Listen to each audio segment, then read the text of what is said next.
ఆమేన్, ఆమేన్, ఆమేన్. చిన్న ప్రార్థన చేసుకొని వాక్యం. పరిశుద్ధుడా, ప్రేమ నమ్మకమైన తండ్రి, మీ ఘనమైన నామమునకు స్తోత్రములు, స్తోత్రములు, స్తోత్రములు, స్తోత్రములు నాయన. నువ్వు ప్రేమించిన రీతిగా ఈ బిడ్డల్లోనికి నేను తీసుకుని వచ్చినందుకు నీకు స్తోత్రములు. ఈ బిడ్డలతో మీరు సూటిగా మాట్లాడాను. నన్ను నీ శిలువ సాటం మరుగు చేసుకోండి నాయన. కేవలం నీ పరిశుద్ధ ఆత్మ ద్వారా మాట్లాడాలి. యేసుక్రీస్తు నామములో వేడుకున్న తండ్రి, ఆమేన్. ప్రభు నామమున మీ అందరికీ కూడా నా వందనాలండి.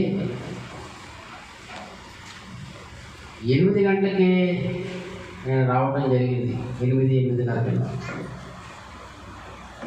ఎందుకు నేను ఇంత ఆసక్తిగా పరిగెత్తుకుంటూ వచ్చానంటే, వాస్తవంగా అయితే కొంతమంది మామూలుగా అయితే ఈ టైంకి వస్తారు, లేదు కొంచెం ముందు వాళ్ళ టైం చూసుకుంటారండి.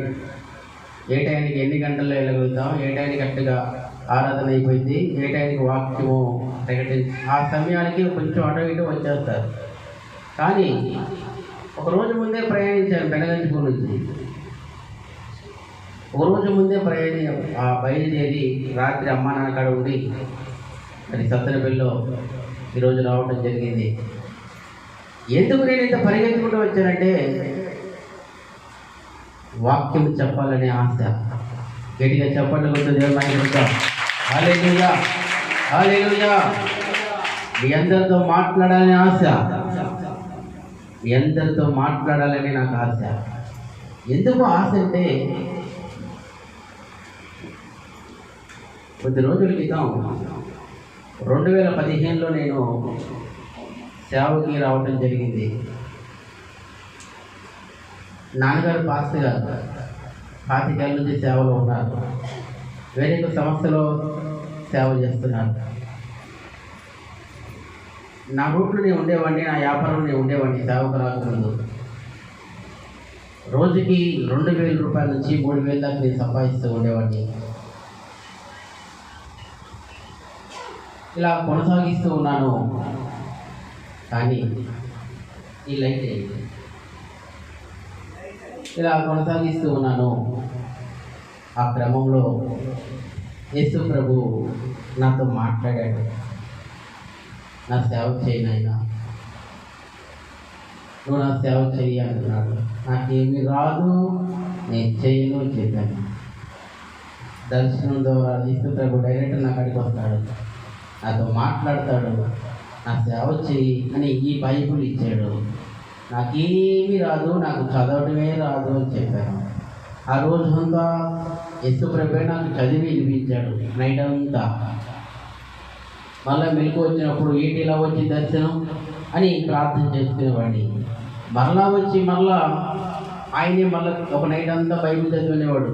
నాకు రాదు అని చెప్పేవాడిని. ఎందుకంటే పెద్ద చదవను, నేను చాలా చదువుకున్నాను. నేను చదువుకున్నంత అసలు మీరు ఎప్పుడు చదువుకోవాలి. అందుకే నాకు రాదు అనుకునేవాడిని యేసు ప్రభుతో. కాదు నాయన, నేను నీ తోడుంటాగా, నీకు నేను తోడుంటాగా, నువ్వు చదువు నాయన అంటే నాకు రాదని. మళ్ళీ ఆ నైట్ కూడా ఆయన నాకు బోధించేవాడు. అట్లా ముమ్మాలు నాకు అడిగి వచ్చేవాడు, నన్ను హత్తుకునేవాడు, ముద్దు పెట్టుకునేవాడు. గుడ్డు మీద నన్ను ముద్దు పెట్టి వరాలు ఇచ్చాడు.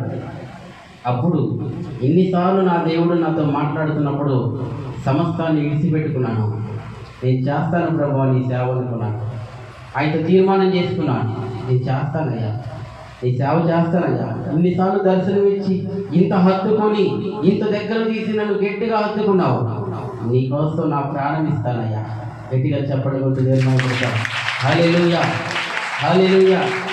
నీకోసం నా ప్రాణం ఇస్తానయ్యా, ఇక నేను చేస్తానయ్యా అని నా వ్యాపారం అంతా తీసేశాను, అన్నీ తీసేశాను. జీరో. ఇక నాకు ఏమి డబ్బులు లేదు, రూపాయి కూడా రావడానికి వీలు లేకుండా చేస్తున్నా. ఇక బైబిల్ చదువుకుంటున్నాను. ఆదికాండం నుంచి మొదలుపెట్టాను. నాకేం తెలియదు బైబిల్, నాన్న పాఠకులైనా నాకేం తెలియదు. ఇక ఆదికాండం నుంచి చదవడం మొదలుపెట్టాను. చదువుతూ ఉన్నాను. ఇక మా నాన్న వేరే చోట సేవ చేస్తూ ఉన్నారు. సేవ చేస్తూ ఉన్నప్పుడు నాన్నని అడిగాడు, అయ్యా నాకు బైక్ నడపడం రాదు కదా కుమార్ బాబు, ఆ ఊరు వెళ్ళడానికి నువ్వు బైక్ తీసుకొని వస్తావు, నన్ను వెళ్తావా అంటే, ఇప్పుడు సేవలోకి వచ్చాక నేను కూడా, అంతకుముందు అయితే నేను రాను వెళ్ళిపోవనేవాడిని, నాకు సంబంధం లేదు, ఈ చర్చలతో ఈ సేవలతో నాకు సంబంధం లేదు, మీరు వెళ్ళిపోవనేవాడిని. ఇప్పుడు నాన్న మళ్ళీ నన్ను అడిగేటప్పటికి ఓకే డాడీ వస్తాను డాడీ అని నాన్నని తీసుకొని బండి మీద వెళ్ళటం జరిగింది. అక్కడ కుమార్ బాబు ఒక 10 నిమిషాలు వాక్యం చెప్తారన్నప్పుడు, ఇలా సంఘ బిడ్డలు వీళ్ళందరూ ఇలా కూర్చున్నప్పుడు నేను ఒక 10 నిమిషాలు వాక్యం చెప్తాను. జనమందరూ కూడా బ్రదర్ బాగా చెప్పాడు అని అంటున్నారు. వచ్చేవారు మళ్ళీ నాన్న తీసుకొని పోయాను, ఒక 10 నిమిషాలే వాక్యం చెప్పాను. పర్లేదు భక్త అయినా బాగా చెప్తున్నాడు అనుకుంటున్నాను. ఈ గట్ట ఈ విషయం హైకమాండ్కి తెలిసింది, పెద్దవాళ్ళకి తెలిసింది, మా నాన్న యజమానుడికి తెలిసింది. మా నాన్న 20-25 నుంచి అక్కడ సేవ చేస్తున్నాడు. సరే తెలిసేటప్పటికి నెక్స్ట్ వారం నాన్నగారిని పిలిచి, నీకు నీ భార్యకే హక్కు ఉంది కానీ నీ కొడుకులకి అక్కడ వాక్యం చెప్పే హక్కు లేదు అని చెప్పారు. నాకు తెలియదు ఈ విషయం, నాకు చెప్పలా, సైలెంట్గా మనసులో పెట్టుకున్నాను మా నాన్న. నేనేం చేశాను, వాక్యం సిద్ధపడ్డాను, మోకాళ్ళ మీద కనీసం 3-4 గంటల సేపు ప్రార్థన చేశాను. బిడ్డలకు వాక్యం చెప్పాలయ్యా, మరి ఈ వాక్యం నువ్వు మంచిగా చెప్పించు అయినా అని ఒక 3-4 గంటలు మోకాళ్ళ మీదే ఉండి బాగా ప్రార్థన చేశాను. 2015లో చేస్తే ఇక మంచిగా వైట్ అండ్ వైట్ వేసుకొని నాన్న తీసుకుపోవడానికి ఇక నా రూమ్లో నుంచి నేను బయటకు వచ్చాను. రా డాడీ అన్న, నువ్వు వద్దు అన్నాడు. ఏ డాడీ అన్న, వద్దయ్యా నువ్వు, నేను వెళ్తున్నాను అన్నాడు. అదేంటి డాడీ అన్న, పెద్ద పార్టీ గారు నేను తీసుకుపోవద్దన్నాడు, నీకు హక్కు లేదంటయ్యా, నాకు మీ అమ్మకి హక్కు ఉందంట, నీకు హక్కు లేదంటయ్యా, నువ్వు వద్దు అన్నాడు. నా కళ్ళ మట్టి నీళ్ళు, హక్కు ఏంటి డాడీ, వాకింగ్ చేయడానికి హక్కు ఏంటి డాడీ అన్న. ఏమో పెద్దవాళ్ళ మాట మనం వినాలి కదా అన్నాడు. డాడీ వాక్యం సిద్ధపడ్డాను, ఈ వారం అంతా ప్రార్థించాను, మోకాళ్ళ మీద ప్రార్థించా బిడ్డలకు వాక్యం చెప్పాలని. ఈ ఒక్కరోజు తీసుకుపోయాడు, ఇంక నేను ఎప్పటికీ నీ చర్చికి రాను డాడీ అని చెప్పాను. వద్దయ్యా, వాళ్ళ మాట జమదాటం నేను అని చెప్పాడు. కాదు డాడీ, ఒక్కరోజు తీసుకుపోయాడు అని బతికాడు.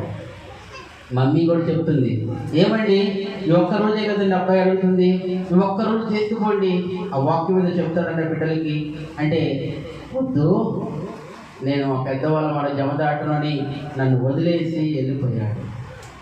ఆ రోజు ఒక దిక్కులేని అయిపోయాను.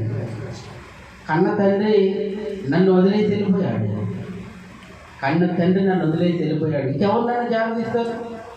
నేను వాక్యం చెప్పాలని ఆశగా ఉంది, ప్రజలతో మాట్లాడాలని ఆశగా ఉంది.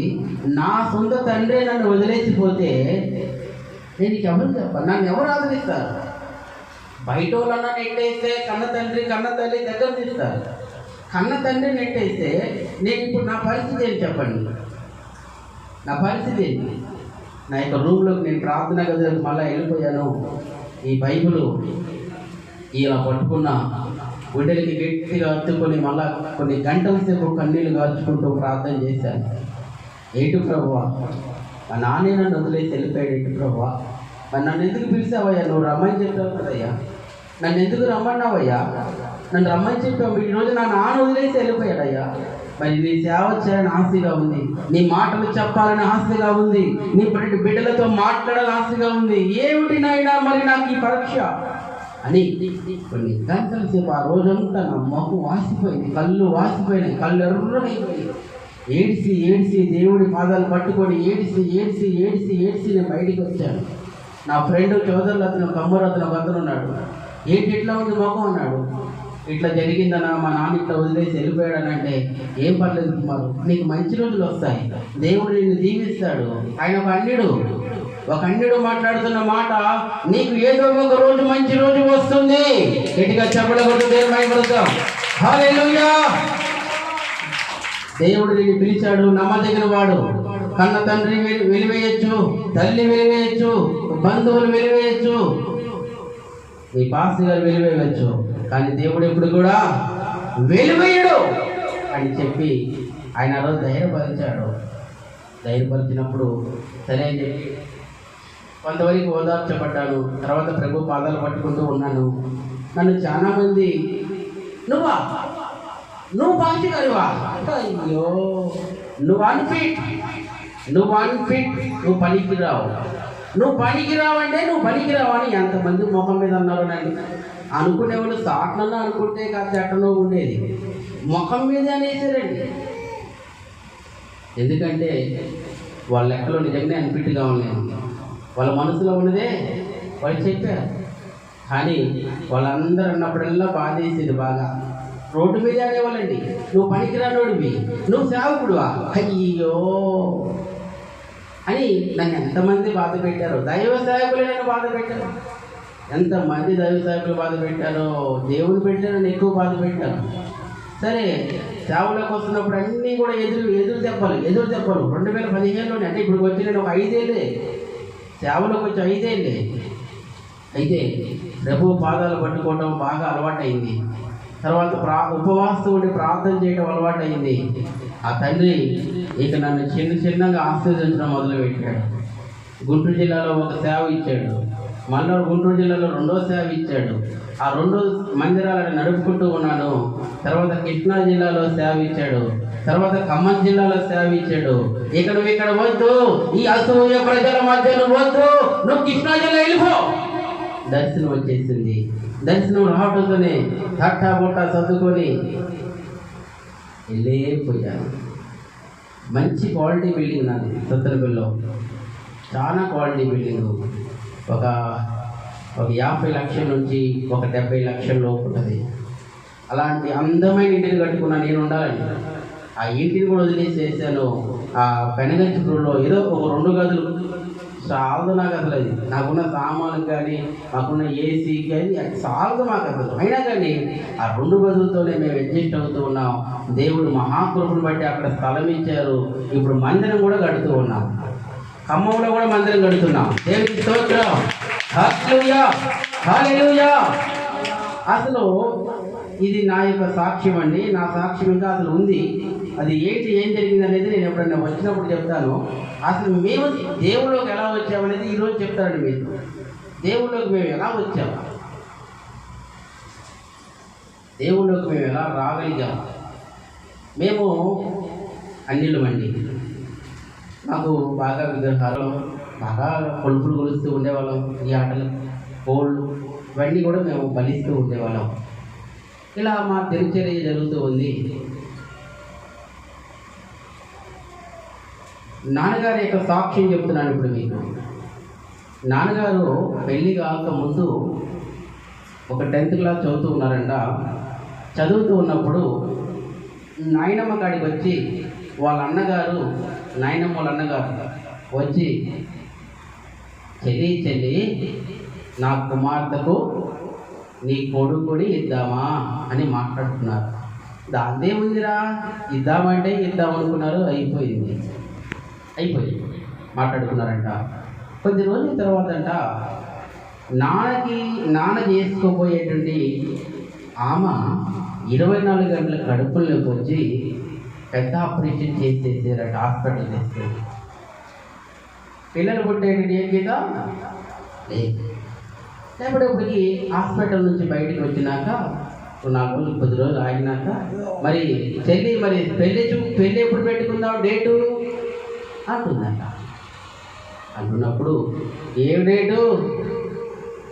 డేట్ క్యాపలు డేట్ ఏంటి, పెళ్ళి జాంతనై అర్థమవుతుందా? ఎందుకంట అంటున్నావు? మరి అమ్మాయికి పిల్లలు పుట్టే యోగం లేదు కదా, గర్భఫలం తీసేశారు కదా. కాబట్టి నాకు ఒక కొడుకు, 1,00,000 రూపాయల ఆస్తి ఎవరు తినాలి? కాబట్టి నాకు వద్దు, నేను నీకు ఎక్కడైనా బయట చేసుకుంటాను. వీళ్ళిద్దరికి ఒకటి చేద్దాం. కాదు కూడదు అంటే మటుకు కాదు కూడదంటే నేను ఏం చేయాలో చేస్తాను, చేసుకొని చేతనే చేసుకోపోవాలంట నాయనమ్మ. చేయాల్సింది చేశాడు. పోయి ఏం చేశాడు?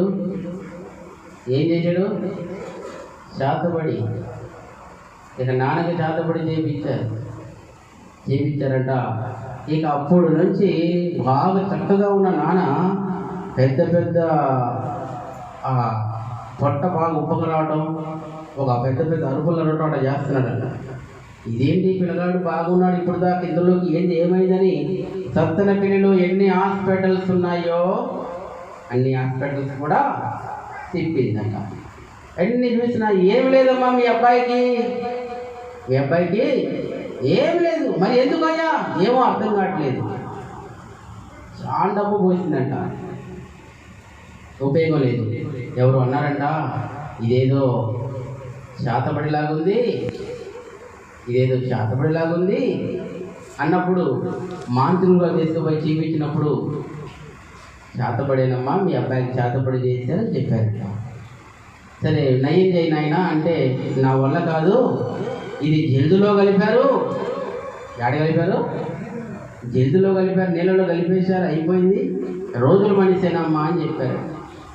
ఓహో అని అమ్మటే పెద్ద పెద్ద ఏడుపులు ఏడవడం మొదలుపెట్టిందంట. నాయన వామ్మో వాయ్యో అని ఏడవడం మొదలుపెట్టేప్పటికి, అమ్మ ఏడవకు, మా గురువు గారు మార్చెల్లలో ఉన్నాడు, ఆయన కాడి నువ్వు పోగలిగితే నీ కుమారుడు బ్రతికిస్తాడు అని చెప్పారు. ఎమ్మటే ఆ రోజుల్లోనే కారు ఒకటి జీవో ఒకటి మాట్లాడుకొని మార్చెల్లో రావడం జరిగిందంట. వచ్చినప్పుడు ఆ గురువు గారి కాడికి పోయినప్పుడు చూసి ఆ ముగ్గండి వేసి నిమ్మకాయలన్నీ వేసి చూస్తే, అమ్మా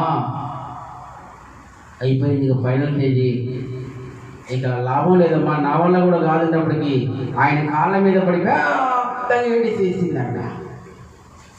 ఏడవకు, నేనేదో ఉపశాంతి కోసం మీ ఇంటికి వచ్చి కొన్ని చేస్తాను, ఎంత ఖర్చు ఇస్తాను. ఎమ్మటే ఇదే కాళ్ళు సత్తెనపల్లి తీసుకొచ్చేట ఆ ఇంటి చుట్టూరు గుంటలు తీసి, గుంటల్లో నిమ్మకాయలు, తంత్రాలు, అంతరాలు, ఆ బొటని వేలు కోసుకొని ఆ రక్తము ఆ గుంటల చుట్టూ కార్చి ఆ గుంటలు బూడి చేయటం జరిగింది. అయితే చెప్పాడు ఒక మాట, మీ అబ్బాయికి కామిడి, మోహిని పిశాచులు 2 పట్టినాయి. ఆ మాంత్రికుడు ఆ 2 పిశాచులు వదిలాడు. కాబట్టి ఇప్పుడు ఆ 2 పిశాచులు రాకూడదు అంటే అబ్బాయికి ఏం చేయాలంటే చిట్టుగా పెరిగి భార్య పక్కన ఉంటే ఆ 2 పిశాచులు రావు అని చెప్పేసి చిట్టకా చెప్పిపోయిందంట. ఎమ్మటే గురిజాలు రావటం, మా అమ్మని చూడటం, పెళ్లి చేసుకోవటం జరిగిపోయింది. మా అమ్మ మేమే కట్నం నీ కట్నం ఎవరు కాలే, మాకు పెళ్ళి అయితే చాలని చెప్పి మా అమ్మని చేసుకొని మరి ఇద్దరు గారు అట్లా ఉంచారు. కొంచెం పర్లేదంట. ఈలోపు నేను పుట్టా, పెద్ద అబ్బాయిని నేను పుట్టా. నన్ను కాస్త అప్పుడే పాలు తాగుతూ ఉన్నా, మా అమ్మ పక్కలో అట్టు ఉన్నా. మా నాన్న కూడా నా పక్కన మంచి వేసుకొని పడుకుంటాడంట, చెరువు పక్కన. నన్ను చూసి మంచి నిద్ర టైంలో లెగిస్తే నన్ను చూడగానే నేనంట ఒక దయ్యం పిల్లగాళ్ళ కనిపిస్తానంట. బ్యాని నన్ను విసిరేస్తాడు రెక్క పట్టుకొని. ఇదే నేను అనుకుందాం. ఇస్త్రీ గోడకి వేసి కొట్టేవాడు, ఇది కొడితే పగిలిపోయింది. ఏమండి, ఇస్త్రీ కొట్టేవాడు పెద్దగా పరిస్థితి. అరవడంతోనే ఇక నేను ఆ గోడ కొట్టుకొని ఏడుస్తా ఉంటే మా అమ్మ లెగిసి, వామ్మో నా బిడ్డను చంపేసావు కదా అని చెప్పి అమ్మంతా నన్ను దగ్గర తీసుకుంటే గొక్క పెట్టి గంట ఏడుపు మానేవాడంట. అట్ట చేసేవాడు. మళ్ళా కాసేపుడు ఆయన స్రోలో ఆయన వచ్చేవాడంట. ఈ క్రమంలో 4 పిల్లలను పుట్టేశాం. అయితే పుట్టినాక సరే ఆ కేకలు పెడుతూనేవాడు, మేము చూస్తూనే ఉన్నాం. నన్ను చూసిందంటే రేత్రి కూడా కేకలే. మరి నా మొహంలో ఏముందో నాకే అర్థం కాదు. ఎవరైనా దయ్యం మొహంలో ఉంది నా మొహం, ఆయనకంటే దయ్యం మొహంలా కనిపెట్టుదంట. రేత్రి కూడా ఆయన మొహం పెడితే నా గుండెలు పగిలిపోయాయి. ఎవరు మా నాన్న మొహం చూడాలంటే నాకు భయమేనండి. అసలు అట్ట చేసేవాడు. అయితే నేను చెప్పాక నా చదువు చాలా పెద్ద చదువు అని. నా చదువు 5వ తరగతి. దేవుని స్తోత్రం. పెద్ద చదువు అండి. 5వ తరగతి చదివాను. తీసుకుపోయి ఏం చేశాడు, అబ్బాయి నువ్వు ఎండాకాలం సెలవులు వచ్చినాయి, నువ్వు కనుక ఇప్పుడు మిషన్ నేర్చుకోపోయా అన్నాడు నాన్న. ఏ మిషన్ డాడీ చదువు మానుకోమంటావు, భలే వాళ్ళగా నేను చదువు మానుకోను, నేను చదువుకోవాలి అంట. ఎండాకాలం ఖాళీగా ఉండవు ఎందుకు, 4 రోజులు అట్లా ఉండు, మళ్ళా చదువుకుందని నన్ను అలా చేసి మాయమాటలు చెప్పి మిషన్ కాడ వేసింది. ఇక నువ్వు చదువు ఎవరు కాదు, చదువు ఉద్యోగాలు వస్తాయా సత్తయ్యా అని ఆ మిషన్ మీదనే నడిపింది కథ అంతా మిషన్ మీద నడిచింది. సరే ఆ రోజుల్లో ఏం జరిగిందంటే మా మేసి ఆడుకునేవాడిని నేను, 12 ఏళ్ళ పిల్లగాడిని, ఆడుకునే వయసు అది, ఆటలు లేవు వేసాడు. ఏం జరిగిందంటే ఇక మా మేసి ఏం చేశాడు తెలుసా, 10 గంటలకు వదిలిపెట్టావు నన్ను. 10 గంటల దాకా చేతి పని చేయించి, జాకెట్లు చేతి పని చేయించి చేతులు బయలుపోయి అసలు చేసి గుండెలేసి గాజాలు తీసి ఇస్త్రీలు చేసి ఆయన మహాను కొట్టేటప్పుడు 10 అయింది. 10ంటికి వదిలిపెడతారా, ఆ చీకట్లో గుండెలు దడపడుకుంటా వస్తా. ఆ రోజుల్లో కరెంట్ ఆడిందండి, 10 ఏళ్ళ క్రితం కరెంట్ ఆడుతుంది, గుండెల్లో దడ కొట్టుకుంటా వస్తా.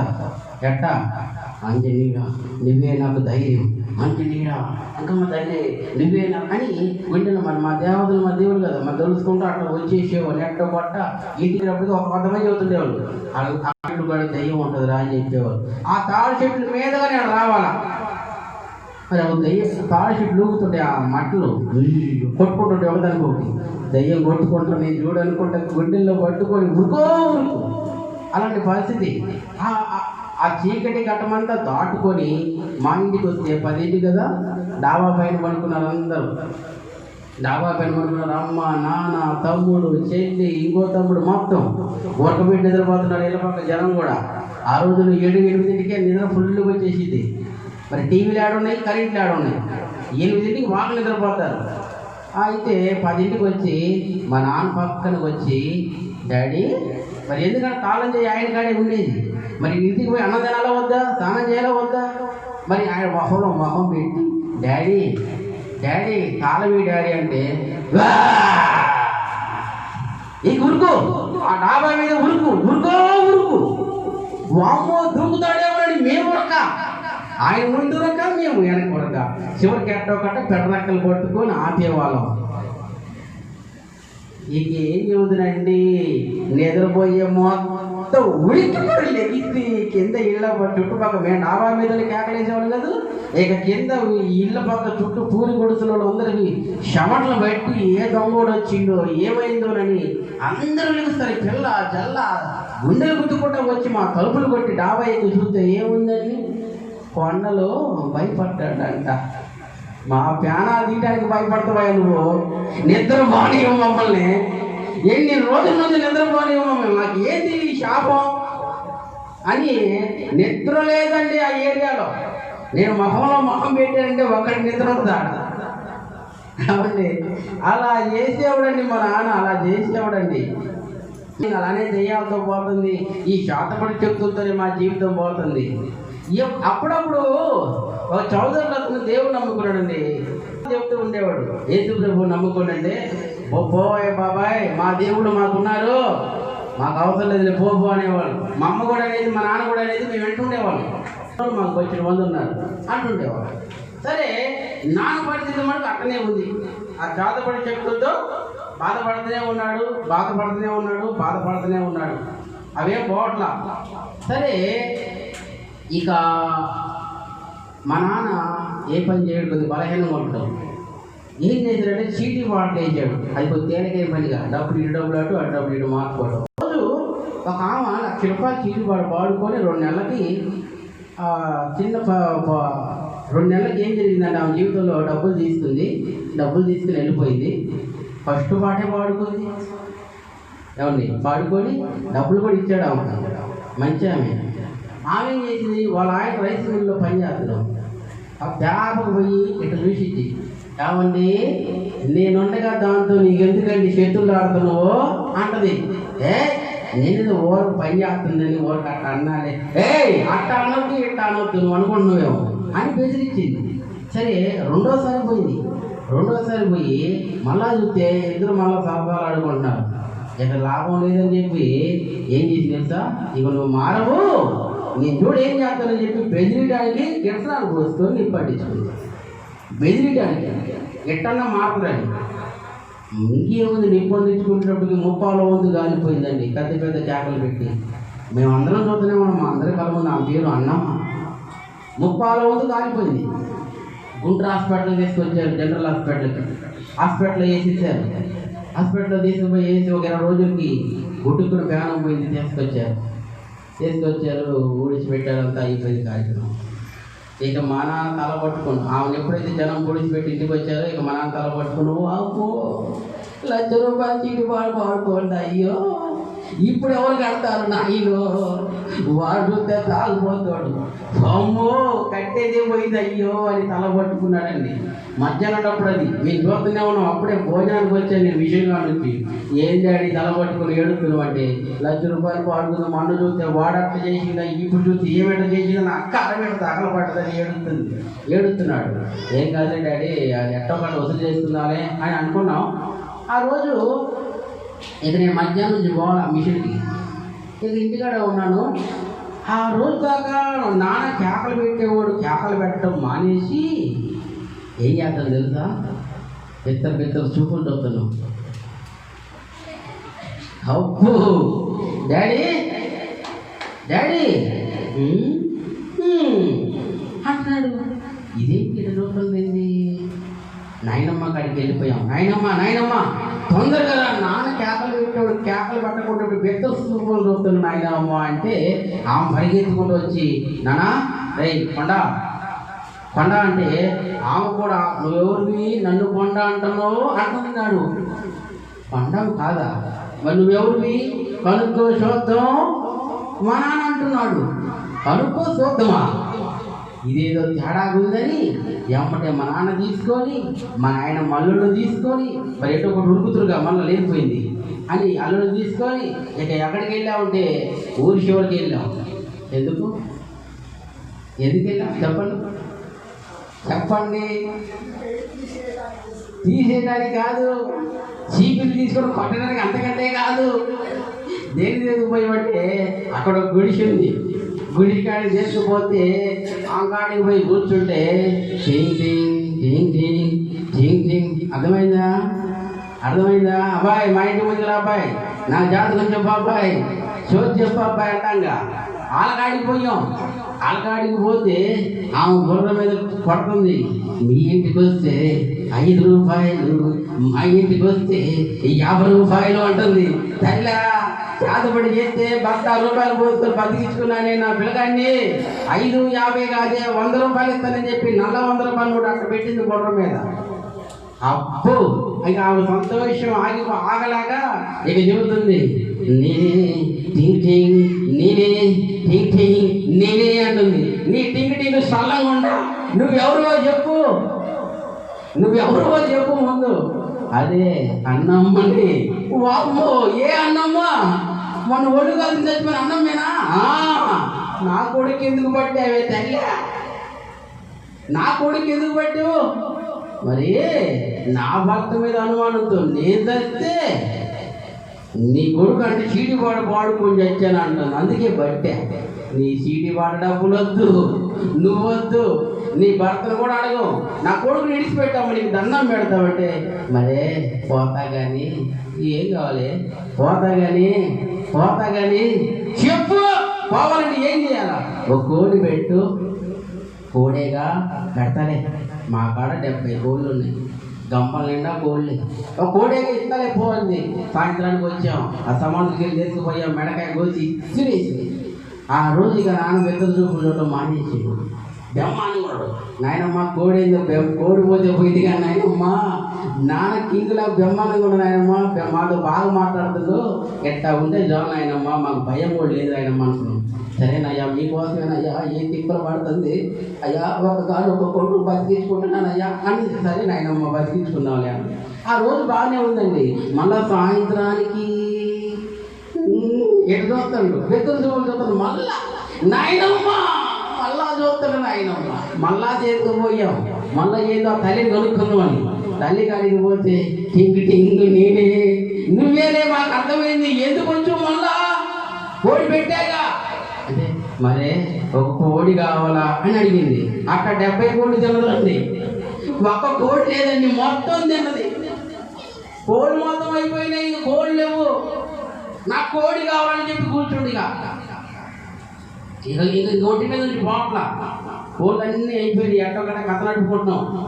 ఎవరు తెచ్చినా ఏ మందు అయినా ఉపయోగం లేదు. అది కోడి అడుగుతుంది, కోడి పెడతామో నమ్మని అని చెప్పి ఆయన వచ్చాడు. మా అమ్మకు పక్క ఏడుతుంది, మా అమ్మమ్మకు పక్క ఏడుతుంది, మా నాయనమ్మకు పక్క ఏడుతుంది. మేమందరం అంతంత చిన్న చిన్న పిల్లలు మేము ఏడుస్తున్నాం. ఇక అప్పుడు మళ్ళా పాస్టర్ గారు వచ్చి, తిరుపతమ్మా, ఏమిటమ్మా ఈ బాధ, ఏమిటమ్మా ఈ కన్నీరు, నీ కన్నీరు తుడుచువాడు ఒకడు ఉన్నాడు, ఆయన పేరు యేసు. గట్టిగా చప్పట్లు కొట్టి నిర్మయపడతాం. హల్లెలూయా, హల్లెలూయా.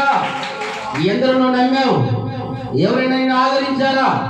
ఎన్నో లక్షల రూపాయలు ఖర్చు పెట్టావు, ఎవరైనా ఆదరించారా? ఎవరైనా నీ మాట విన్నారా?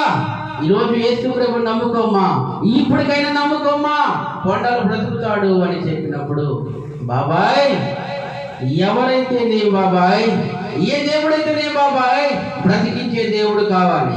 గట్టిగా చప్పట్లు కొట్టి భయపడతామా? హల్లెలూయా. అప్పుడు పట్టింది మాకు మనసుకి, అప్పుడు ఎక్కింది బుర్రకి, ఫైనల్ స్టేజ్లో ఎక్కింది. ఇక చచ్చిపోయే స్థితి. ఎట్టయిపోయాడు నా చూస్తే భయపడతాను, నా సెల్లులో తర్వాత చేపిస్తా. అయితే ఇంకప్పుడు ప్రార్థన చేస్తానని చెప్పి ఆయన ఇంటికి పోయి పట్టుకొని వచ్చాడు. పాస్టమ్మ గారు కూడా వచ్చి ప్రార్థన చేస్తూ ఉన్నారు. ఒక గదిలో కూర్చోబెట్టారు. పూరీలది ఆ ఇంట్లో కూర్చోబెడితే ప్రార్థన చేస్తూ ఉన్నాం. అందరూ స్తుతించండి పిల్లలు మీరు అందరూ బాగా స్తుతించాలా అని మా అమ్మ అన్నారు.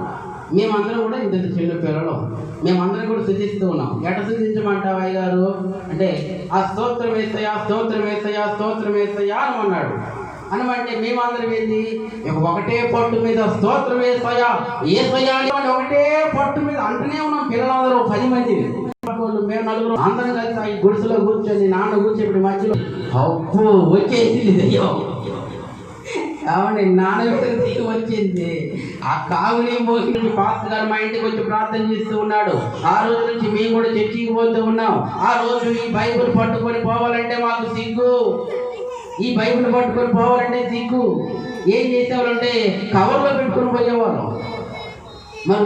మరి వాలయాల దేవుడు నమ్ముకున్నారు అంటారుగా, అందుకని కవర్లో పెట్టుకొని భయంగా ఏదో ఊరికి పోతున్నట్టు పోయేవాళ్ళు చర్చికి. ఎవరు తెలియకూడదు. 25 ఏళ్ల క్రితం కదండి, అట్లా భయపడుతూ పోయేవాళ్ళు. అట్లా పోతూ ఒక రోజు ఏం జరిగిందంటే పెద్ద సభలు పెట్టారు ఒక గ్రౌండ్లో. ఆ హైదరాబాద్ నుంచి ప్రసాదరావు గారంట, బ్రాహ్మిన్స్. అయితే బ్రాహ్మిన్స్ అనే ఆ వ్యక్తి యేసు ప్రభుని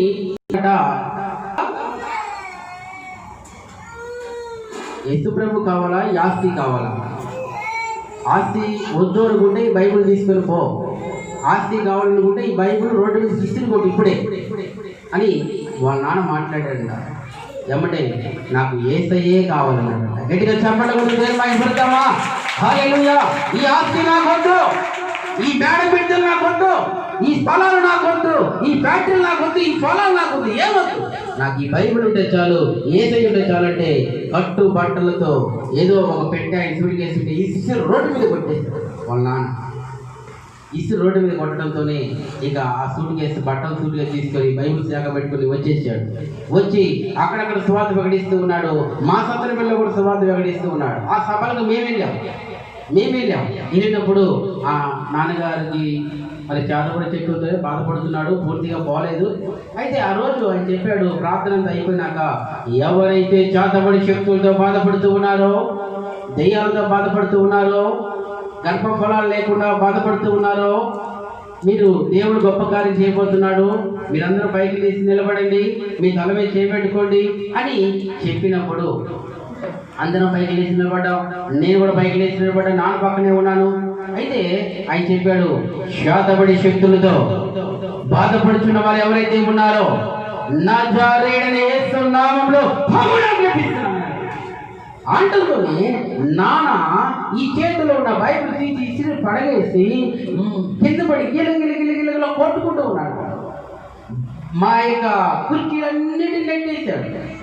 మమ్మల్ని అందరినీ పక్కకు నెట్టి మేమందరం పక్కకు గురికేసాం. ఆయన కొట్టుకుంటున్నాడు, బాగా పెద్ద పెద్ద అరుపులు వస్తున్నాడు. ఏం జరుగుతుందో తెలియదు, ఏమవుతుందో తెలియదు. ఏడుస్తూ ఉన్నాం, మా అమ్మ వచ్చి ఏడుస్తుంది, మా ఆయన ఏడుస్తుంది, మేమందరం ఏడుస్తున్నాం. పిల్లలు వామ్మో ఏదో అయిపోతుంది, ఏదో అయిపోతుంది. ఎమ్మటే స్టేజీ మీద నుంచి పాస్టర్ గారు పరిగెత్తుకుంటూ వెళ్ళిపోయాడు. అమ్మా మీరు భయపడకండి, ధైర్యంగా ఉండండి, దేవుడు తనను ముడుతూ ఉన్నాడు, తనను ముట్టాడు. గట్టిగా చెప్పడం దేవుడు. హల్లెలూయా. వెంటనే ఆయన ప్రార్థన చేసి ఒక్కొక్క దెయ్యాన్ని మొత్తాటిని కూడా యేసు నామములో బయటికి తీసేసి నాన్నగారిని పైకి లేపాడు. ఆ రోజు ఇంటికి వచ్చాడు. ఇంటికి వచ్చినాక ఆ తెల్లారి చెప్పాం, మరి ఎవరు వచ్చి అన్నారు, అయ్యా మరి యేసు ప్రభు నేను స్వస్థపరిచాడు కదా, మరి ఇంకా యేసు ప్రభుని ఆరాధించండి, మిమ్మల్ని ఎవరిన్నారు మీ మొర, ఇవన్నీ ఎందుకు, ఈ పటాలన్నీ ఎందుకు, తీసేసేయండి అని. ఎవరు అంటే చెంప పగిలిపోయింది. ఇంకొకసారి ఆ మాట మాట్లాడితే ఏమనుకుంటున్నావు అన్నాడు మా నాన్న. మధ్యలో కుమారస్వామి ఉన్నాడు, కుమారస్వామిని తీసేసి యేసుప్రభు పటం పెడతా, నా స్వామిని కూడా పెట్టుకుంటా, అంతేగాని ఎన్ని తీసేయమంటావు, ఇంకోసారి మాట్లాడితే అమ్మో నేనేం తెలియకన్నాలయ్యా పోనీ అది అయిపోయింది. ఆ రోజు రైతులు కూడా మేమందరం ప్రార్థన చేసుకొని మేమందరం ప్రార్థన చేసుకొని డాబా పై పనుకుంటే నజరేయుడైన యేసు నడిచొచ్చాడు. హల్లెలూయా. నజరేయుడైన యేసు నడిచొచ్చాడు. నాన్నగారు వచ్చి ఆ ఒళ్ళంతా రక్తంతో ఉన్నాడంట. దర్శనం కానొస్తుంది నాన్నకి. శరీరం అంతా గాయాలతో ఉన్నారు, ముఖమంతా రక్తముతో, ఉమ్ముతో, తలంతా ముళ్ళ కిరీటముతో, చేతుల్లో గాయాలతో రక్తపు ముద్దగా నిలబడి ఉన్నాడంట. అయ్యా నువ్వు యేసు ప్రభు కదా నాయనా అని డాడీ అడిగాడంట. అవును నేనే, నీకోసం వచ్చాను నా కుమారుడా, నీకోసమే ప్రాణం పెట్టాను, నీ పాపాలని క్షమించాను, ఇదిగో ఈ గాయాలన్నీ నీకోసమే, ఈ గాయాల ద్వారా నీకు స్వస్థత వచ్చింది, ఇక ఎవరి కూడా రాలేదు అని ఆ రోజు యేసు ప్రభు ఆయనతో మాట్లాడినప్పుడు ఇక దిక్కున లెగిసి నా దేవుడు నాతో మాట్లాడాడు, మాట్లాడే దేవుడిని నేను నమ్ముకున్నాను అని చెప్పి వెంటనే మాకు తెలియకుండా కానీ ఇంట్లో ఉన్నటువంటి ఆ పటాలన్నీ ఒలిసి ఎక్కడేసాడో మాకు తెలియదు. డాబా దిగి వచ్చాం, 6 గంటలు నిద్ర లేచి మేము కిందకు వచ్చినప్పటికి ఇల్లంతా పోసి పడుతుంది. ఇదేం డాడీ, ఏ డాడీ అంటే, లేదయ్యా యేసు ప్రభువు నాతో మాట్లాడాడు, ఆయనే మన దేవుడు. అదే డాడీ నిన్న పాప చిట్టగారు చేసి చంపబగలు పడుతున్నాడు కూడా డాడీ అంటే, ఆ మనిషి మాట్లాడినప్పుడు నాకు బాధ వేసింది, దేవుడు మాట్లాడినప్పుడు నా ప్రాణం ఆయన పెట్టాలనిపించింది. దేవుడికి స్తోత్రం. దేవుడు మాట్లాడాడు, ఈ రోజు నుంచి యేసు క్రీస్తు కోసం మనం బ్రతుకుదాం,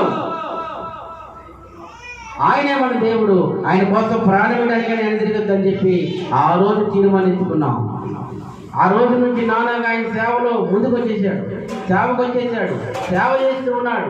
ఆయన ద్వారా అనేక అద్భుతములు, శాతపడేటండి, దెయ్యాలైతేంది, ఇవన్నీ కూడా నాన్నగా నుంచే వచ్చింది.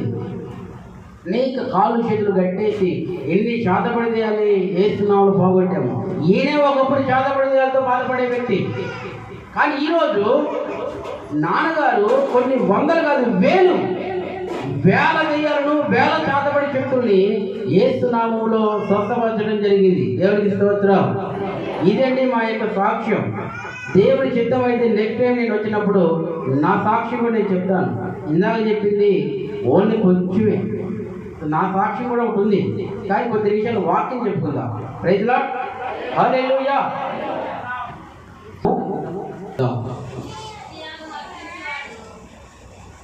అందరిది స్తుతి యాగం అర్పించువాడు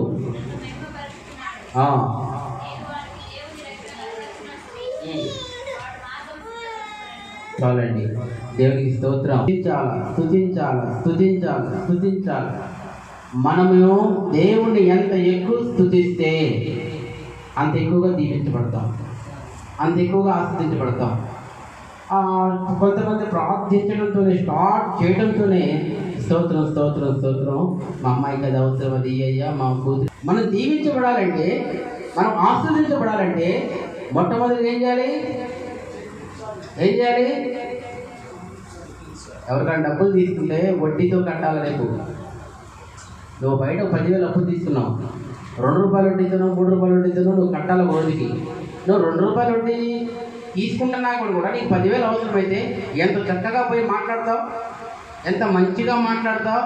అన్నయ్య ఒక 10,000 అవసరమైంది అన్నయ్య, మరి ఈ అబ్బాయికి ఎగ్జామ్స్ ఫీజు కట్టాలంటన్నయ్య, లేదు అమ్మాయికి హాస్పిటల్కి చూపించాలన్నయ్య, మరి లేదు. ఇట్లా ఎంత ఎంత చక్కగా మాట్లాడతాం, ఎంత విధేయతతో ముందు వివరణ ఎంత చక్కగా చెప్తాం. నాకు 10,000 2 రూపాయలు అడిగి అంటావా? ముందు మన అవసరం చెప్పి, ఈ అవసరంతో నేను అడుగుతున్నాను, మరి నాకు ఇవ్వగలుగుతావా అని ఆయన కాడ తీసుకోవడానికి ఎన్ని తిప్పలు పడతామండి, ఎన్ని బాధలు పడతామండి. 2 రూపాయలు డబ్బులు తీసుకునే దానికే ఇంత నైస్గా, ఇంత చక్కగా, ఇంత నెమ్మదిగా అడుగుతున్నామే. ఇది ఉచిత కృప. దేవుడు ఉచిత కృప ద్వారా మనకి ఇచ్చేటువంటి వరాలు ఇవి. నువ్వు దేవుడిగా అడిగేటప్పుడు ఇంకెట్ట అడగాలండి? ఆయన మళ్ళీ నిన్ను అడగడు. నేను నీకు ఇచ్చాను కదా, ఎవరి లెక్క కట్టివు, 3 రూపాయలు లెక్క కట్టివు అండు. మరి ఈ ఉచిత కృప నీకు పొందుకునేటప్పుడు ముందు ఆయన ఎంత మహిమపరచాలి, ఆయన ఎంత ఘనపరచాలి, ఆయన ఎంత స్తుతించాలి. అవునంటారా? ఓ ఈకపోతే రేపు ఫాదర్ చెట్టుకు రానుకో, నిన్ను నమ్ముకున్నాక నాకేం జరిగిందయ్యా, ఆమె బాగానే చేసు, ఈమె బాగానే చేసు, ఆయన బాగానే చేసు, నాకెందుకు చేయట్లేదు, నేను రాను. ఎట్లా కాదండి, ఎట్లా కాదు. అడిగే పద్ధతి అది కాదు. ముందు ఆయన స్తుతించాలి, ఆయన మహిమపరచాలి, తర్వాత లాస్ట్లో ఎక్కడో మన అవసరం ఉండాలి. దేవునికి స్తోత్రం, హల్లెలూయా. అట్లనే పరలోకం నుంచి ఒక 2 దేవదూతలు దేవుడు పంపించాడంట. ఏమనంటే, ఈ భూలోకంలో ఎవరెవరి అవసరాలు ఏమున్నాయో ఒకసారి తీసుకుని రమ్మని చెప్పినప్పుడు 2 దేవదూతలు కూడా ప్రపంచమంతా తిరుగుతూ ఉన్నారు 2 గంపలు పట్టుకొని. ఈ దేవదూత ఒక గంప, ఆ దేవదూత ఒక గంప. రోజంతా తిరిగేశారు. అందరి యొక్క ప్రార్థనలు గంపలు వేస్తున్నారు. పరలోకం పోయినాక యేసు ప్రభు ముందు ఇవి పోసారు. పోసినప్పుడు ఆ పరలోక పట్టణంలో ఈ ప్రార్థనలు పోసినప్పుడు ఆ ప్రార్థనలు చూస్తుంటే ఈ ఎవరెవరి అవసరాలు, అక్కరలు, నాకు ఇది కావాలి అది కావాలన్న ఏమో గంప నిండి పొంగి పొరులుతుంది. స్తుతిస్తున్న గంప ఏమో ఎక్కడో అడుగులు కొద్దుకుంది, ఎక్కడో అడుగులు కొద్దుకుంది. స్తుతి లేదు, ప్రార్థనలో స్తుతి లేదు, ముందు స్వార్థం తప్ప. అలాంటి స్వార్థమైన ప్రార్థన ఉండకూడదండి. ఖచ్చితంగా మన అవసరాలు ఆయన తెలీదా, మన అక్కర్లు ఆయన తెలీదా? చెప్పండి. నేను ఆయన పాదాలు పట్టుకుని కన్నీళ్ళు కాచడం తప్ప రెండోది నాకేం తెలియదండి. కన్నీళ్ళు కార్చి ఇన్ని వరాలు పొందుకోగలిగాను. నేను ఏం చేయలేదు. చిన్నపిల్లగాళ్ళకి ఏడుపు ఆయన పాదాలు పట్టుకోను. ఏది ప్రభువా, నన్ను వాడుకో ప్రభువా, ఎట్ట వాడుకుంటావో నాకు తెలియదు ప్రభువా. అర్థమవుతుందా? కానీ ఈ బైబిల్ చేశారా, బైబిల్ గట్టిగా గుండెలు హత్తుకుంటాను.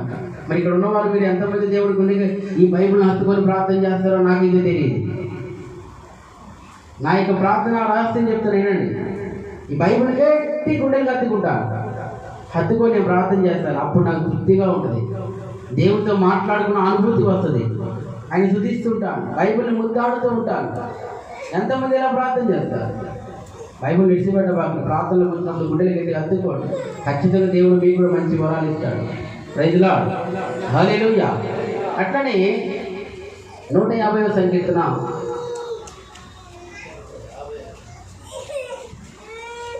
నువ్వు బైక్ మీద ప్రయాణం అవుతున్నా, నువ్వు ఇంట్లో వంట చేస్తున్నా, లేదు నువ్వు పనిలో చేలో నువ్వు మిరగాయలు వస్తున్నా, లేదు పత్తి తీస్తున్నా, కలుపు తీస్తున్నా, పొలం పని చేస్తున్నా, ఎక్కడికి వెళ్తున్నా నీ హృదయంలో స్తుతి ఉండాలి. స్తుతి తప్ప వేరే ఒకటి ఆలోచించడానికి వీల్లేదు. నువ్వెప్పుడు స్థుతించడానికే పుట్టావు, దేవుడి కనపరచడానికి నువ్వు పుట్టావు. అంతేగాని ఈ లోకమైన ఆలోచన ఏది కూడా నువ్వు ఆలోచించడానికి పుట్టలేదు. ఏది వచ్చినా లోక ఆలోచన అది సాతాను నుంచి వచ్చినవే. దేవునికి స్తోత్రం. దేవుని స్తుతించడానికే మనం పుట్టామండి. స్తుతించాలి, బాగా స్తుతించాలి, స్తుతించాలి, స్తుతించాలి, స్తుతించాలి. స్తుతించినప్పుడు మనకి ఏ సమస్యలు ఉన్నా కూడా తొలగి వెళ్ళిపోతాయి. నేను చిన్న ఉదాహరణ మీకు చెప్పాలి. ఒక అడవిలో ఒక 3 చెట్లు మంచి స్నేహంగా ఉన్నాయంట. వింటున్నారా? ఎన్ని చెట్లు? 3 చెట్లు మంచి స్నేహంగా ఉన్నాయంట. మంచి స్నేహంగా ఉండి చక్కగా మాట్లాడుకుంటున్నాయి. ఏమనంటే ఆ చెట్ల మీదకి అనేక పక్షులు వచ్చి వాళ్తూ ఉంటాయంట. వాళ్తూ ఉన్నప్పుడు ఆ పక్షులు అనుకుంటాయంట, నాకు ఈ ఊరు మంచిది, ఈ ఊరు బాగుంది, ఆ ఊరు బాగుంది, ఇంకో ఊరు బాగుంది అని పక్షులు అనుకుంటూ ఉంటాయంట. ఈ చెట్లు బాగా వింటున్నాయి. ఈ పక్షులు ఏం మాట్లాడుకుంటున్నాయో, ఈ పక్షులు ఎగిరిపోయినాక ఈ 3 చెట్లు మాట్లాడుకుంటున్నాయి. ఏమనుకుంటున్నాయంటే, అబ్బా నీకేమంటే ఇష్టం, నీకేమంటే ఇష్టం అని ఒక చెట్లు అడిగిన 2 చెట్లు. నాకు బంగారం అంటే ఇష్టం, గాజులు అంటే ఇష్టం, వడ్రన్నం అంటే ఇష్టం, నలుపూస దండ అంటే ఇష్టం, చైన్ అంటే ఇష్టం, అదంటే ఇష్టం, ఇదంటే ఇష్టం అంటుందంట ఒక చెట్టు. ఓహో, భలే కోరిక కోరేవే నువ్వు అని అది 2 చెట్లు అన్నాయి, అయిపోయింది. ఇంకొక 2 చెట్లు ఏమంటే ఇంకొక చెట్లు అడిగినాయంట, నీకేమంటే ఇష్టం అబ్బా అని అడిగినప్పుడు ఆ 2 చెట్లు ఉందంట, నాకు ఆ ఊరు చూడటం అంటే ఇష్టం, ఈ ఊరు చూడటం అంటే ఇష్టం, ప్రపంచమంతా చూడటం అంటే ఇష్టం అంటుందంట. ఇంకో చెట్టుని అడిగినాడు ఈ 2 చెట్లు. 3వ చెట్టుని అడిగినప్పుడు ఆ చెట్లు అన్నదంట, నాకు ఈ 2 చెట్లు అడిగినాయి, అబ్బా నీకేం ఇష్టమే అన్నప్పుడు నాకు దేవుని స్తుతించడం అంటే ఇష్టం. హల్లెలూయా! దేవుని స్తుతించడం అంటే ఇష్టం అని చెప్పినాడు. పిచ్చి మొహమా, ఏ వయసు అయిపోయింది నీకు అప్పుడే దేవుడు స్తుతించడం పట్టుమని రాలేదు. అప్పుడే స్థుతి అంట. స్థుతి ఏంటి? స్థుతి ఇది పంకలో బైబిల్ పెట్టుకుని చర్చికి పోతున్నావు. స్థుతి ఎందుకు? సరదాగా మాతో పాటు రా. చాలా ఉంది ఇంకా లోకంలో. లోక ఆనందం చూడకుండానే, లోక సంతోషం చూడకుండానే అప్పుడే ఏమైపోయింది నీకు? ముసల్దానం అయిపోయి అని మూతి మీద కొడుతున్నాడు ఈ 2 చెట్లు. మీరేమన్నానండి? ఏమన్నానండి? నేను మటుకు దేవుణ్ణే స్తుతిస్తాను అందంట. దేవునికి స్తోత్రం. నీ కర్మ నువ్వు తగలబడు, నీ కర్మ నీది, నాకు అవసరం నీతో అని చెప్పేసి ఇక ఈ 3 చెట్లు అలా అనుకుంటూ ఉన్నాయంట. అతి కొద్ది రోజుల్లోనే వాడికి టైం దగ్గరకు వచ్చింది. ఏ టైం దగ్గరకు వచ్చింది? కావండి, బాగా గండ్రగొడ్డలు తీసుకొని వచ్చాడు ఒక అతను. వచ్చి 3 చెట్లు తెగనచ్చి పడేసాడు, కోసి పడేసాడు. రంపాకు కోసాడు, తాట తీశాడు, మొత్తాన్ని నీట్గా ముక్కలు కోసి పక్కన పెట్టేటప్పటికి ఇక అయిపోయింది. అటు సీన్ అయిపోయింది అనుకున్నాం అందరం. 3 కూడా ఇక మన పని అయిపోయింది. ఇక అయిపోయింది మన పని, ఇక అయిపోయింది అనుకుంటున్నాయి. కానీ ఒక మొట్టమొదటి చెట్టుని ఒక వ్యక్తి కొనడానికి వచ్చాడు. ఒక చెట్టి గారు కొనడానికి వచ్చాడు. ఎందుకు? ఆయనకు బంగారు షాపు. ఈ తాకట్టు పెట్టినటువంటి బంగారం అంతా కూడా ఒక భూషణం కావాలి. లాకులతో ఉన్న భూషణం కావాలి. కాబట్టి ఈ చెక్క కాడికి వచ్చాడు. అయ్యా మాకు ఒక మంచి చెక్క కావాలంటే, ఇదిగో అయ్యా ఈ చెక్క తీసుకోయా భలే ఉంటుంది అన్నప్పుడు ఆ చెక్క తీసుకున్నాడు. ఏది? బంగారం అంటే ఇష్టపడుతుంది చెట్టు, గాజులు అంటే ఇష్టపడుతుంది, వడ్రన్నం అంటే ఇష్టపడుతుంది. ఆ చెట్టుని తీసుకొని పోయిండు. ఆ చెట్టుని మరి చేసి పెట్టాయా, నాకు మంచి భోషణం చేసి పెట్టాయంటే పెద్దది అందమైన భోషణం చేసి చక్కని పెయింట్లు వేసి దాన్ని నీట్గా లాకర్లు పెట్టి చేసి ఆయన గారికి ఇచ్చారు. ఎవరికి ఇచ్చారు?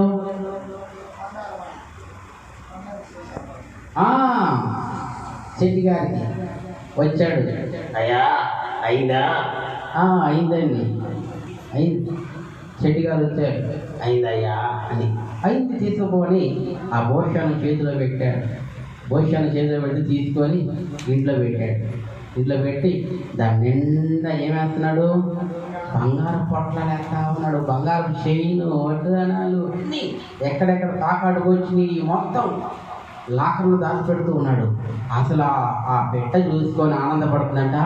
వామ్మో, అయ్యో, నా దగ్గరికి ఇది వచ్చింది, ఈ వస్తువు వచ్చింది, ఆ వస్తువు వచ్చింది, అన్నీ వచ్చినాయని ఈ పెట్ట ఎంత ఆనందపడుతుందోనంట. బా, దేవుడు నా అందు ఉన్నాడు, దేవుడు నా అందు ఉన్నాడు ఉన్నాడు. ఆ రెండు పిచ్చి మొహాలు ఏమైపోయినాయి నాకు తెలియదు, కానీ నా అందు పడుకున్నాడు. దేవుడు నా ప్రార్థన విన్నాడు. అమ్మయ్యా, వడ్డీ కూడా వచ్చిందిగా, రోజుకి ఒక ఐటమ్ వచ్చేస్తుంది, దాంట్లో వేస్తూ ఉన్నాడు. ఇక చాలా హ్యాపీగా ఉంది. ఒకటే చెప్పుకున్నాడు, దేవుడా లాభాలు వస్తే నీ కాడికి వస్తానయ్యా. ఎక్కడికి మొక్కండు? ఎక్కడికి? తిరుపతి మొక్కున్నాడు పాపం చేటి గారు. తిరుపతి మొక్కుని చక్కగా ఈ సంవత్సరం బాగా లాభాలు వచ్చినాయి. ఇక పెట్టక లాక్లకి లేచి ఇంటికి తాళం గిల్ల వేసి వెళ్ళిపోయాడు. దర్శనం చేస్తున్నాడు. ఇక చక్కని దర్శనం ఆనందంతో. ఎంత డబ్బు వేసాడో హుండీలో, ఎంత ధనం వేసాడో. నాకు మంచి లాభం కలిగజేసావు నాయన, వచ్చే సంవత్సరం కూడా ఇంకా లాభం కలిగజేస్తే ఇంతకి ఇంకొక అంత వేస్తా. ఇప్పుడు 50,000 వేస్తే కదా, వచ్చే సంవత్సరం ఇంకా లాభం కలిగి లచ్చేస్తా హుండీలో అని దండ పెట్టుకొని వచ్చాడు. ఎంత భక్తి అండి. మరి మన దేవుడు అంటే మనకు కూడా అంతే భక్తి ఉందా? ఏమండి, మన దేవుడు అంటే మనకు కూడా అంతే భక్తి ఉందా? మనం అన్నిలుగా ఉన్నప్పుడు మనకు కూడా దేవుడి మీద బాగానే ప్రేమ ఉంటుంది. మనం అందరం అన్నిలుగా ఉన్నప్పుడు యేసు ప్రభు నమ్మకం ముందు మనకు బాగానే ప్రేమ ఉంటుంది. ఎంతైనా ఖర్చు పెడతాం. మరి ఇదే కర్మో కానీ యేసు ప్రభులోకి వచ్చి నాకు పిసినాలు అయిపోతాం. శివునికి స్తోత్రం. పిసినాలు అయిపోతాం. ఏమండి, ఇచ్చే చెయ్యే, పెట్టే చెయ్యే, కానీ వెనక్కి తీస్తాం. ఏం చేస్తున్నాం? ఎందుకు ఒక అన్నిటికున్న ప్రేమ యేసు ప్రభు మీద మనకు లేదు. నిజం చెప్తున్నా ఇక్కడ ఆయన ఎంత అన్నిటికి ఎంత ప్రేమ వాళ్ళ దేవుని మీద. నిజంగా నీ దేవుడు నువ్వు ప్రేమిస్తున్నావా? నిజంగా నీ దేవుడు నువ్వు గౌరవిస్తున్నావా? నువ్వు నిజంగా ప్రేమిస్తే, నువ్వు గౌరవిస్తే దేవుడికి ఇచ్చే విషయంలో నమ్మకం ఉంటున్నావా? దేశభాగం తీసే విషయంలో నమ్మకం ఉంటున్నావా? ఎంతమంది అని లెక్క చూస్తే ఏదో ఒక 10 మంది లోపు ఉంటారేమో తెలియదు. 100 మంది ఉన్న చర్చిలో 10 మంది కూడా దేశభాగం కట్టించేవాళ్ళు. సైతాన్ గారు వచ్చి నువ్వు ఇయ్యకో, అవి ఇచ్చే మనిషే మంది ఈ బుద్ధేది. కానీ సైతాన్ గారు దొరబడి నువ్వు ఇయ్యద్దు, నువ్వు ఇచ్చే చేతిని దేవుడు ఖచ్చితంగా ఆశీర్వదిస్తాడు. గట్టిగా చెప్పలేకపోతే దేవుడు మాయపడతాం. ఉత్సాహంగా ఇచ్చేవారిని ఆయన బహుగా ప్రేమిస్తాడు. కానీ ఇవ్వండి, సైతాన్ గారు ఇవ్వండి. ఏదో ఆదివారం వస్తాము, ఆ వారం అంతా దాచిపెట్టిన 10 రూపాయలు తీసుకొచ్చాడు. వేసి క్షేత్రం ప్రభా ఉన్నదంతా నీకే ఇచ్చాను ప్రభా, నువ్వే నా సంగతి చూసుకోవాలి ప్రభా. పంటల్లో లాభం రావాలా, నా ప్రయాణంలో లాభం రావాలా, నా పోత కుప్ప దొరకాలా కాబట్టి అనుకున్నాడు. ఏదేమైనా మనం కూడా మారిపోవాలి, చేంజ్ అవ్వాలి, మన మనసు మార్చుకోవాలి. దేవుడికి ఇచ్చే విషయంలో ముందుండాలి. మనం ఇస్తున్నప్పుడు ఆయన పరిచయం ముందుకు వెళ్తూ ఉంటుంది. ఇంకా ఏదైనా అవసరమైతే టక్ నాకు కొనేస్తాడు పాస్టర్ గారు. ఇదో దేవుడికి రేపు చర్చి మొదలు పెట్టబోతున్నాం. మరి చర్చి రేపు మొదలు పెట్టబోతున్నారు, పెద్ద చర్చి కట్టబోతున్నారు. మరి పిల్లర్స్తో కట్టాలి, రేపు ఇది స్టాండర్డ్గా స్లాబ్తో కట్టాలి. మరి ఎక్కడ నుంచి వచ్చేసారు? ఎక్కడ అప్పు చేయాలి చెప్పండి? మరి అన్నీ కూడా పగుళ్ళు వచ్చేస్తున్నాయి, సైడ్ ఒకటి కింద చేస్తున్నాడు. మరి ఇప్పుడు కట్టాలంటే డబ్బు కావాలి. ఒక గుడి, హిందూ గుడి కడుతున్నామంటే ఊరంతా కలిసి మేము అని అందరూ వస్తారు ముందుకి. ఈరోజు దేవుడు మందిరం కడుతున్నామంటే రేపు చూడండి ఎంతమంది వస్తారు. తిట్టుకుంటారు, ఏం పని లేదు, తెగ అడుగుతారు. పొద్దుగోకులు ఈ చేసి వద్దులే, ఎవరు అక్కడ కట్టించి తెచ్చుంటే ఆ ఎత్తికి పోతాం, మాకెందుకు ఈ కర్మ అనుకుంటుంటారు. అది కాదు, దేవుడు నీ వంతు కూడా దేవుని సహాయం దేవుని మందిరంలో ఉండాలని కోరుకుంటున్నాడు. దేవునికి స్తోత్రం, హల్లెలూయా. సరే, ఓకే. ఇక ఆయన గారు అక్కడ మొక్కున్నాడు. అమ్మయ్య, దర్శనం బాగా జరిగింది, నేను ఇంటికి పోతున్నా అనుకుంటా వస్తున్నాడు. ఇక కారులో ఎవరైనా చెట్టిగా ఓకే. వచ్చేస్తున్నాడు అయినా ఇల్లు వస్తుంది దగ్గరికి వస్తుంది అనుకుంటున్నాడు. వచ్చే క్రమంలో ఏం జరిగిందంటే ఇంకొకసేపు నైట్కి వచ్చేస్తాడు. ఈలోపు ఏం చేశారంటే ఒక 3-4 దొంగోళ్ళు చేటుగా లేట్ అయింది చూసుకొని ఇక తాళాలు పగలగొట్టి లోపలికి వచ్చేసారు. లోపలికి వచ్చి ఏం చేశారంటే ఇక అంతా దోలాడుకుంటున్నారు, అన్ని రూములు దోలాడుతున్నారు, ఎక్కడ దొరకట్లా. చివరికి ఒక డోర్ తాళం పగలగొట్టి లోపలికి పోతే ఏముంది? భోషారం బంగారం అంతా నిండిపోయిన భోషారం ఉంది. అబ్బా దొరికిందని వాళ్ళకన్నా రాళ్ళు తీసుకొని పగిలిపోయి అక్కడ ముక్కలు అయిపోయింది అని ఈ భోషారం ఏడుస్తుంది. అడవిలో ఉన్న బాగుండేది కదా, ఇక్కడ అనవసరంగా వచ్చాను ఇక్కడికి. బంగారాన్ని కోరుకొని లోకానికి మీదకి వచ్చా, నన్ను చంపబాకండ్రా. అరే తాళం పగలు కొట్టుకుని బంగారం తెచ్చుకుంటారా, నన్ను ఏం అనబాకండ్రా అంటుంది. దానికి వాళ్ళకి పెద్ద దొంగలకి ఏమైనా పట్ల కొట్టు మొత్తం పగిలిపోయింది, ముక్కలు అయిపోయింది. సత్యం అంటారు అయిపోయింది దెబ్బగా మొక్కలు అయిపోయింది. మొత్తం సంచిలోకి తోడుకున్నారు బంగారం. మొక్కలైపోయి కూడా ఇది అంటుంది. ఇంకెక్కడ బంగారం మొత్తం వేసుకున్నారు, నింపు వెళ్ళిపోయారు. చెట్టి గారు వచ్చాడు, దేవుడి దర్శనం బాగా జరిగింది అనుకుంటా వచ్చాడు. ఇక తాళం తీస్తే తాళం ముందే పగిలిపోయింది. ఎందుకు జరిగిందని లోపలికి వచ్చి చూస్తే డైరెక్టర్గా భోషణం కడిగిపోయింది. అయిపోయింది. అక్కడ గుండె అయింది, ఇక్కడ కూడా గుండె అయింది. ఇది ఉన్న గుండు కూడా ఇది కూడా వచ్చాడు పాపం. ఎత్తి మీద ఎన్నికల్లో ఇంట్లో కూడా బంగారం మొత్తం వెళ్ళిపోయింది, మొత్తం పోయి ఏడవా ఏమండి. సరే దీని పని అయిపోయింది. సరే రెండో చెట్టుని అది పెద్ద నవక చేశారంట. మొదటి చెట్టు అయిపోయిందిగా, రెండో చెట్టు ఏమైందంటే పెద్ద నవక చేశారు. ఇక అదంట ఆ సముద్రాల్లో పడి చక్కగా ఆ ఊర్లు ఈ ఊర్లు అన్నీ రోతుందంట. చూసి అబ్బా నా దేవుడు నన్ను ఆలకించాడు, నా దేవుడు నా మొర విన్నాడు. ఆ పిచ్చి మొహం ఇక నాకు చూడు, అన్ని యాత్రలు చూస్తున్నా, అన్ని ప్రపంచాలు చూస్తున్నా అనుకుంటా పోతుంది. ఒక రోజు మంచి స్పీడ్ మీద పోతుంది, కింద కొండ తట్టు ఉంది, గతక్కర గుద్దుకుంది. మొక్కలు పగిలిపోయి నీళ్ళలోకి పోయింది. దాని పని కూడా అయిపోయింది. మరి స్తుతించే చెట్టు కాడికి వద్దాం. ఆ చెట్టు కాడికంట ఆ చెట్టు ఒక్కతడ ఎదురు చూస్తూ ఉంది. దాన్ని ఎవరు కొనడానికి రావటల్లా. ఆలస్యంగా కొంతమంది వచ్చి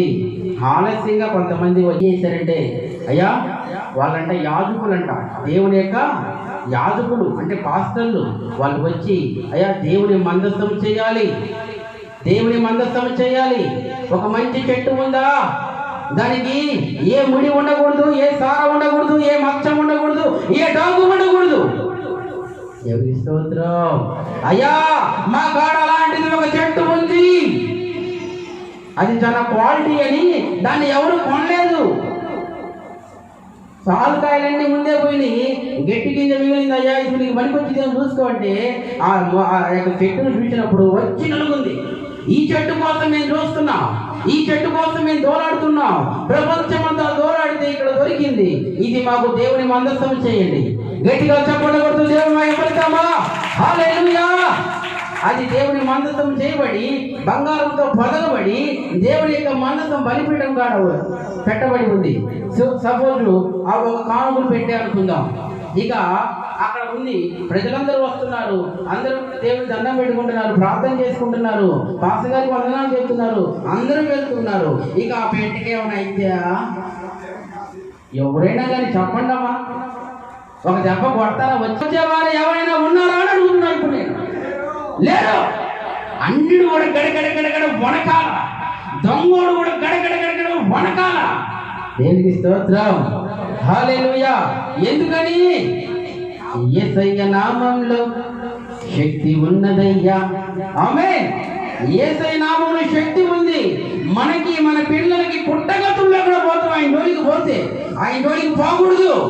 వారసత్వం లేకుండా పోతాం. ఆయన జోలికి పోతే ఆయన జోలికి పోకూడదు. శక్తివంతుడైన, బలవంతుడైన, నీతివంతుడైన, పాపం లేనివాడైన, పరిశుద్ధుడైన, మచ్చ లేనివాడైన, డాగు లేనివాడైన. హల్లెలూయా, హల్లెలూయా. అమ్మో, ఆయన బిడ్డల జోలికి కానీ, ఆయన వస్తువుల జోలికి కానీ, ఆయన జోలికి కానీ మనం ఎవరం పోకూడదు అని భయపడుతూ ఉంటారు. ఇక ఈ పెట్టకి క్షేమమే క్షేమం, కృపాక్షేమం. రైతులా ఆ రెండు చెట్లు పెట్టలు ఏమైపోయినాయండి? లోకాన్ని ఆశించింది, లోకం కావాలనుకుంది. లోకము లోకము లోకము లోకము లోకాశలు లోకాశలు. ఇప్పుడే నీకేమైపోయింది అని అడిగి నేను ఒకప్పుడివి. ఇప్పుడే ముసలాన్ని అయిపోయివా? రక్షణ అంటున్నావు. రక్షణ నీకేం వయసు అయిపోయింది? రక్షణ అంటున్నావు. 23 రాలేదు నీకు, 16 రాలేదు నీకు, అప్పుడే బాప్టిజం తీసుకుంటావు. బాప్టిజం అని అడిగి ఈ రెండు చెట్లు లోకాన్ని ప్రేమించినది ఈ రెండు చెట్లు మధ్యలోనే పతనమైపోయినాయి. వాటి జీవితాలు పతనమైపోయినాయి. వాటి చాప్టర్ క్లోజ్ అయిపోయింది, నరకానికి పోయినాయి. భూమి మీద ఎంత చెప్పినా వెళ్ళలేదు, సేవకులు ఎంత చెప్పినా వెళ్ళలేదు. రక్షణ తీసుకోండమ్మా, రక్షణ తీసుకోండమ్మా, రక్షణ తీసుకోండమ్మా, రాకడ సమీపంగా ఉందమ్మా. నో, ఇంకా చాలా ఉంది. మా పిల్లలు పెళ్లిళ్ళు చేయాలా, ఏమండి, ఇంకా మేము అది చేయాలా, ఇది చేయాలా, చాలా ఉంది. రేపు నీ ప్రాణం పోతే ఎవరు దానికి ఏ పిల్లలకు పెళ్లిళ్ళు చేస్తాం? ఈ రాత్రి మన ప్రాణం పోతే ఎవరు ఏ పిల్లలకు పెళ్లిళ్ళు చేస్తాం? దేవుడు అంటున్నాడు, నేడే రక్షణ దినం, నేడే రక్షణ దినం. ఈ రోజు నువ్వు రక్షణ తీసుకోవాలి. నువ్వు ఈ రోజే రక్షణ తీసుకోవాలి. ఈ రోజే ప్రభు బిడ్డగా మార్చబడాలి. అంతేగాని రేపటికి వాయిదా వేయద్దు. పార్టీ రెడ్డిని చెప్తున్నాడు వాక్యం, అమ్మా రక్షణ తీసుకోండమ్మా, రేపు ఏం జరిగితే మనకు తెలియదమ్మా అంటే ఒక ఆమంట సిటీలో డైరీలో రేపు అని రాసుకుని పోయినాడు. ఏం చేసింది? రేపు తీసుకుంటాలి అని పోయిందంట. పార్టీ గారేమో అందరికీ బాప్టిసాలు తోటి పెట్టి రక్షణిస్తున్నాడు. అమ్మా రక్షణ తీసుకోమ్మా అంటే రేపు తీసుకుంటానే పార్టీ గారు పోయింది. పోతనే పాపం ఆ తల్లి ఆ రోడ్డు దాడుతూ ఉంది, ఏదో వచ్చి గుద్దింది, స్పాట్లో చనిపోయింది.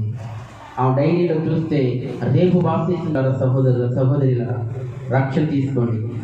అదే మనకి పరలోకానికి పోయే మార్గం. అది రక్షణ ఎందుకు తీసుకోవాలంటే మన పాపాలన్నీ పోతాయి. మన చిన్నప్పటి నుంచి పుట్టుకతో చేసిన పాపాలు ఏమైనా ఉన్నాయో మన జన్మే పాపం. ఎందుకంటే అవ్వ ఆదాము చేసిన పాపం ద్వారా మనం పుట్టాము. మన మీద పాపం ఏలుబడి చేస్తుంది. సైతాన్ గారు మన మీద ఏలుబడి చేస్తున్నాడు. ఈ సైతాన్ గారు తొలగాలి అంటే మనకి ఈ దుఃఖాలు, ఈ వేడుపులు, ఈ బాధలు పోవాలంటే ముందు యేసు ప్రభు నీలోనికి రావాలంటే నువ్వు రక్షణ తీసుకోవాలి, నువ్వు బాప్తిసం తీసుకోవాలి, నువ్వు ప్రభు బిడ్డగా మార్చబడాలి. ఎప్పుడైతే ప్రభు బిడ్డగా మార్చబడతావో ఏ సైతాన్ గాడు నీ మీదకు రాలేడు, నిన్ను ఏది లేడు, నీ జోడికి రాడు. నువ్వు ఒక్కసారి యేసు ప్రభు అంటే చాలు వాడి తాట నిలువ నిలుస్తాడు. గట్టిగా చెప్పండి, గుర్తు దేవుని భయపడతావు. హల్లెలూయా, హల్లెలూయా. ఒక మాట చెప్పాలి నేను. ఓబేదేదేవ కుటుంబం ఉంది, స్తుతించే కుటుంబం. దేవుని మందసం తీసుకొని వస్తూ ఉన్నారు. దేవుని మందసం తీసుకొని వస్తున్నప్పుడు మధ్యలో ఒక యాక్సిడెంట్ జరిగినప్పుడు దావీదు గారు ఓబేదేదేమో ఈ యొక్క మందసం నీ కుటుంబంలో ఉంచమన్నప్పుడు ఉంచాడా, ఉంచలేదా? ఉంచాడా? ఎన్ని నెలలు ఉంచాడు చెప్పండమ్మా. ఓబేదేదేము ఇంటిలో దేవుని మందసము ఎన్ని రోజులు ఉంది? 90 రోజులు ఉంది. రైతులా ఆ మందసాన్ని 90 రోజులు ఆయన ఇంట్లో పెట్టి స్తుతిస్తూ ఉన్నాడు. ఆయన కుమారుల్ని, కుమార్తెలను, ఈ కుటుంబాన్ని, బంధువులను, రక్త సంబంధికులను మొత్తాన్ని మందసం ఇంట్లో పెట్టి అందరూ స్తుతించండి, పాపాలు ఒప్పుకోండి, పరిశుద్ధులుగా మార్చబడండి, దేవుని స్తుతించడం మనకి మంచిది అని చెప్పుకొని స్తుతిస్తూ ఉన్నాడు. 90 రోజులే స్తుతించింది. ఈ అమ్మటే దావీదుకు అర్థమైపోయింది, ఓబేదేదేవుని దేవుడు ఆశీర్వదిస్తున్నాడు. గట్టిగా చెప్పండి, దేవుని భయపడతాం. హల్లెలూయా. ఓబేదేదేవుని దేవుడు ఆశీర్వదిస్తున్నాడు. ఇంతవరకు ఆశీర్వాదం లేదు ఓబేదేదోము జీవితంలో. ఓబేదేదోము జీవితంలో ఆశీర్వాదం లేనే లేదు. ఎప్పుడు దేవుని మందసం ఇంట్లోకి వచ్చిందో స్తుతిస్తూ ఉన్నాడో, కుటుంబం అంతా స్తుతిస్తూ ఉందో, దీవించబడ్డాడు. ఆయన బహుగా దీవించబడ్డాడు. ఇక ఎమ్మడే దావీదు గారు వచ్చాడు, మందసం తీసుకుని వెళ్ళిపోయాడు. కానీ ఓబేదేదోము కుటుంబాన్ని కూడా దేవుడు ఆశీర్వదించాడు. ఎంతమందిని ఆశీర్వదించాడు చెప్పండి? ఓబేదేదోము కుటుంబంలో దేవుడు ఎంతమందిని ఆశీర్వదించాడు? తీయండి 1వ దినవృత్తాంతాల గ్రంథము 6వ అధ్యాయము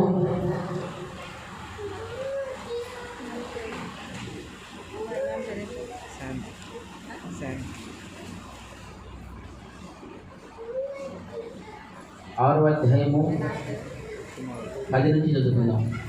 6వ అధ్యాయము 1వ దినవృత్తాంతంలో 26:8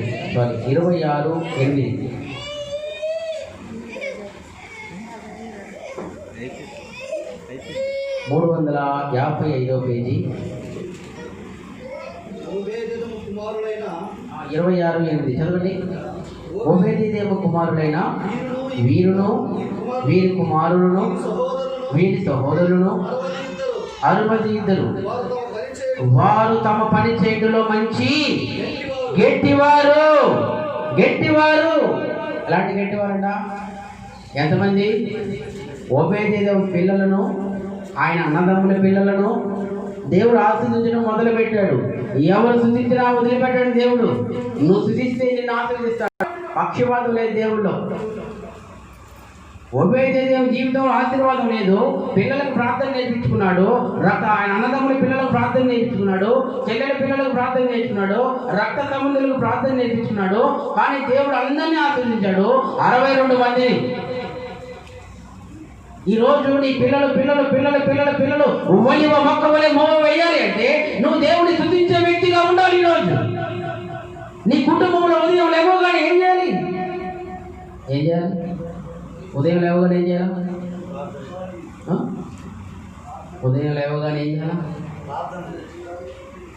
ప్రార్థన చేయాలా? దావీదు కూడా ఒక మాట అన్నమాట చూడండి. కీర్తన 57వ సంకీర్తన 5 లేదా 6 లేదా 7. ఆయన ఎక్కువ చేస్తారు కానీ తక్కువ చేయడు. అంత ప్రార్థన పడు నాన్న, కాస్త ప్రార్థన పడు నాన్న అమ్మ ఇద్దరు కలిసి మూలగడమే పావురేములను ముందుతారు. చర్చిలో కూర్చొని అయ్యా బిడ్డలు సేవకు బయటికి వెళ్ళారయ్యా, అయ్యా వాళ్ళకి ఏ సైతాన్ గడు కూడా మరి వాళ్ళ జోడికి వెళ్ళకూడదు అయ్యా మన సంఘ బిడ్డలు ఎంతమంది ఉన్నారయ్యా, ప్రతి బిడ్డ విషయం ప్రార్థిస్తున్నానయ్యా, వారందరినీ కాపాడనయ్యా, అయ్యా మా ఊరు ప్రజలందరూ అన్నిలు జ్ఞాపకం చేసుకోండి, ప్రపంచంలో ఈ కరోనాను తీసివేసేయండి, ఇట్లా హాస్పిటల్లో ఉన్న రోగులు జ్ఞాపకం చేసుకోండి, ఇలా అందరి కోసం ప్రార్థన చేస్తూ ఉంటారు. ఆ ప్రార్థన ఈరోజు మమ్మల్ని దేవుడు నడిపిస్తూ ఉన్నాడు ముందుకి. ఈరోజు మీ పిల్లలు దీవించబడాలంటే, మీ పిల్లలు ఆశీర్వదించబడాలంటే ఒక తల్లిగా నువ్వు ప్రార్థన చేయాలి, బాగా ప్రార్థన చేయాలి. ప్రార్థన ప్రార్థన ప్రార్థన ప్రార్థన తప్ప రెండోది ఏమి లేదండి. ప్రార్థన చేయడం అంటే దేవుడితో మాట్లాడటం, దేవుడితో మాట్లాడటం. దేవుడు మనుషులతో ఎంత మాట్లాడినా కాసేపు ఉపశంతి ఆనందం, కానీ దేవుడితో మాట్లాడేవంటే దాంట్లో ఖచ్చితంగా ఆశీర్వాదం ఉంటుంది, ఆనందం ఉంటుంది. రైతులా ఇంకొకటి, ప్రార్థించే నోటితో తొందరపడి ఎట్ట పడితే అట్ట కూడా మాట్లాడకూడదు. అవి చేపలవి తిరుగుతాయి, చేపలవి వాళ్ళకి కొట్టుకుంటాయి.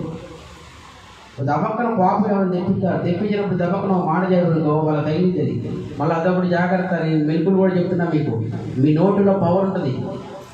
మీరు ప్రార్థిస్తున్నారు, మీకు ఏదంటే జరుగుతుంది. ఖచ్చితంగా ఫలానా దీవించమంటే మీకు దీవిస్తారంతే. అంత పవర్ సంపాదించుకొని ఎవరైనా చెప్పించారనుకో వాళ్ళు నిజంగా చెప్పించబడతారు. కానీ అట్లా మటుకు ఎప్పుడు చేయొద్దు. కొద్దిగా ఆలోచించి మాట్లాడాలి, కొంచెం నిదానించాలి, మనం కొంచెం నెమ్మదించాలి. నీకు ఉదాహరణకు ఒక మాట చెప్తున్నా వినండి. ఒక పాస్టర్ గారు రోడ్డు మీద అలా వెళ్తూ ఉన్నారట. అయిపోవచ్చింది, నేను ముగించేస్తున్నాను. పాస్టర్ గారు అలా రోడ్డు మీద వెళ్తూ ఉన్నారట. వెళ్తూ ఉన్నప్పుడు పిల్లలు తీసుకుపోయాడు చంద్రని. Daddy daddy daddy daddy Ramachandra కావాలి డాడీ అని ఏడుస్తున్నాడు పిల్లగాడు. ఏం కావాలి? రామచిలక కావాలి డాడీ, డాడీ నాకు చిలక కావాలి డాడీ అడుగుతున్నాడు. చిలక అది మనకెందుకు, మనకొద్దు అని అంటే ఏడిపిస్తున్నాడు, భయంకరంగా ఏడిపిస్తున్నాడు.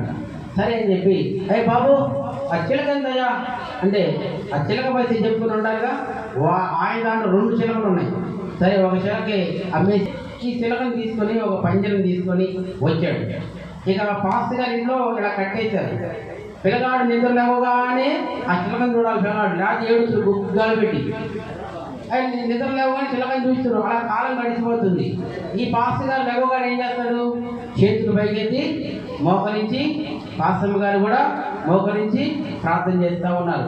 స్తోత్రం స్తోత్రం స్తోత్రం స్తోత్రం స్తోత్రమయ్యా, అయ్యా నీకు స్తోత్రమయ్యా, స్తోత్రం స్తోత్రం స్తోత్రం స్తోత్రం స్తోత్రం స్తోత్రం స్తోత్రం స్తోత్రం సుందరబ రిఖరబ హోలీ రిఖరబ అని ప్రార్థన చేస్తే ఎంతమంది పరిశుద్ధాత్మ దేవుడు దగ్గర అవును. దేవుడికి స్తోత్రం, హల్లెలూయా. దేవుడు మన మధ్యలో ఉన్నారు. Praise the Lord. అవును. అసలు చిలక అన్ని గమనిస్తుంది. కొద్ది రోజులకి చిలక నేర్చుకుంది. స్తోత్రం అంటుంటే ఆ చిలక కూడా అంటుంది. అరే చిలక భలే మాట్లాడుతుంది.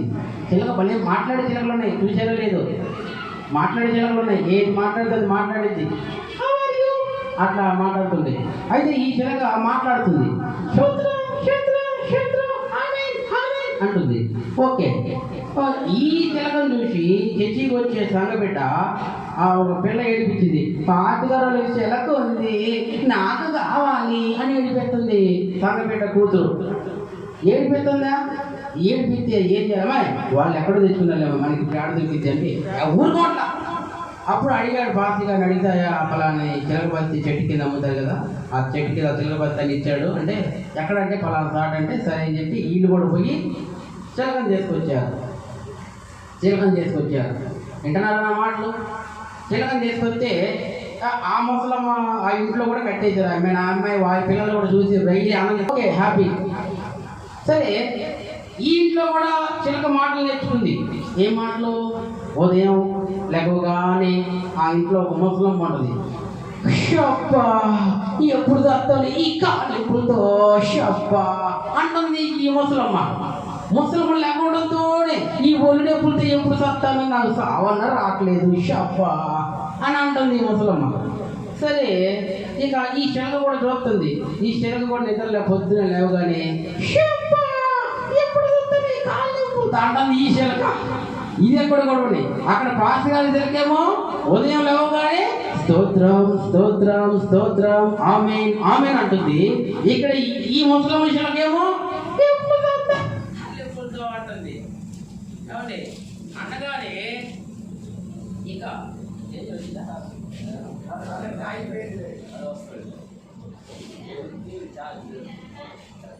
అయితే ఇలా అంటుంది. ఒక రోజు అంట పాస్టర్ గారి గిట్నే మాలాగా మీటింగ్ వచ్చింది. ఎవరు అయ్యగారు రమ్మన్నాడు. అయ్యగారు అలా మీటింగ్ అండి రండి, మీరు ప్రజలకు వాక్యం చెప్పాలండి అయ్యగారు అంటే సరే వస్తాను అన్నాడు. అది ఈ టైం చేయడం ఏమన్నాడు? కుటుంబంతో రావాలి అయ్యగారు అన్నాడు. కుటుంబంతో అంత దూరం వచ్చాయి ఆ ఒక్కడు వస్తాను. ఒక్కడు కాదు పిల్లలతో రావాలని చెప్తే ఒక రోజు మా కాడ గడపాల్సిందే అయ్యగారు అంటే ఏం చేశాడు? ఇక పిల్లలు తీసుకొని కాలేజ్ తీసుకొని నీకు బయలుదేరడానికి చిలక గుర్తొచ్చింది. అమ్మో చిలకుంది కదా మరి దాని పరిస్థితి ఏంటి అంటే ఈ ఇంట్లో ముసలమ్మ చిలకుందిగా ఆ చిలక్కడ కట్టేద్దామంది బాత్రూమ్ గారు. అదేనే కానీ అని జాంకాయలు పండు జాంకాయలు బాగా కట్టజను ఆ చిలక్కి ఈ చిలక్కి పాటగాడు కొని డజన్ జాంకాయలు ఇచ్చాడు. అమ్మా వందనాలు తల్లి మయమ్మా వందనాలు అయ్యగారు అంటుంది.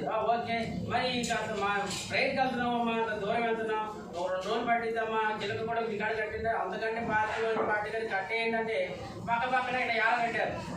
ఓకే లెగుస్తారు. ఒక రోజు గడిచిపోయింది.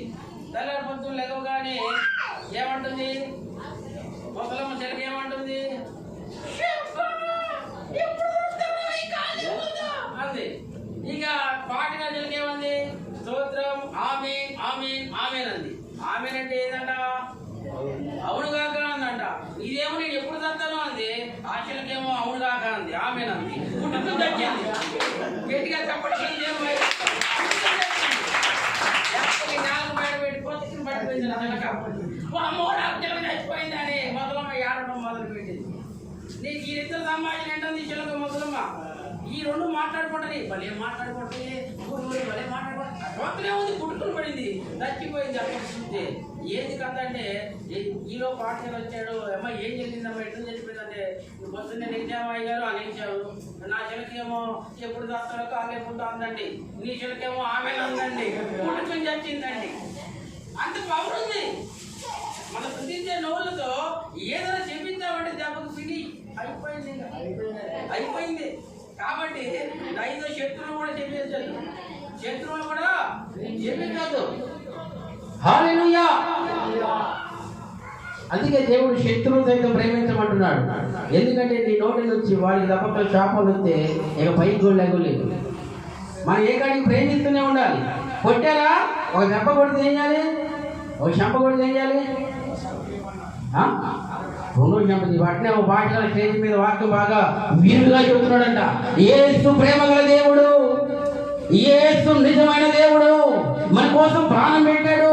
ఒక చెంప కొడితే ఇంకొక చెంప జీవించమన్నాడంటే బాగా తాగుబోతుడు ఎవరు మీటింగ్ వచ్చి ఒక చెంప కొడితే చెంప జీవమన్నారు. పాట గారిని సంగతి తేలుతానండి ఊరుకుంటూ వచ్చి గట్టిగా ఎందుకు వస్తుందో అనుకున్నాడు.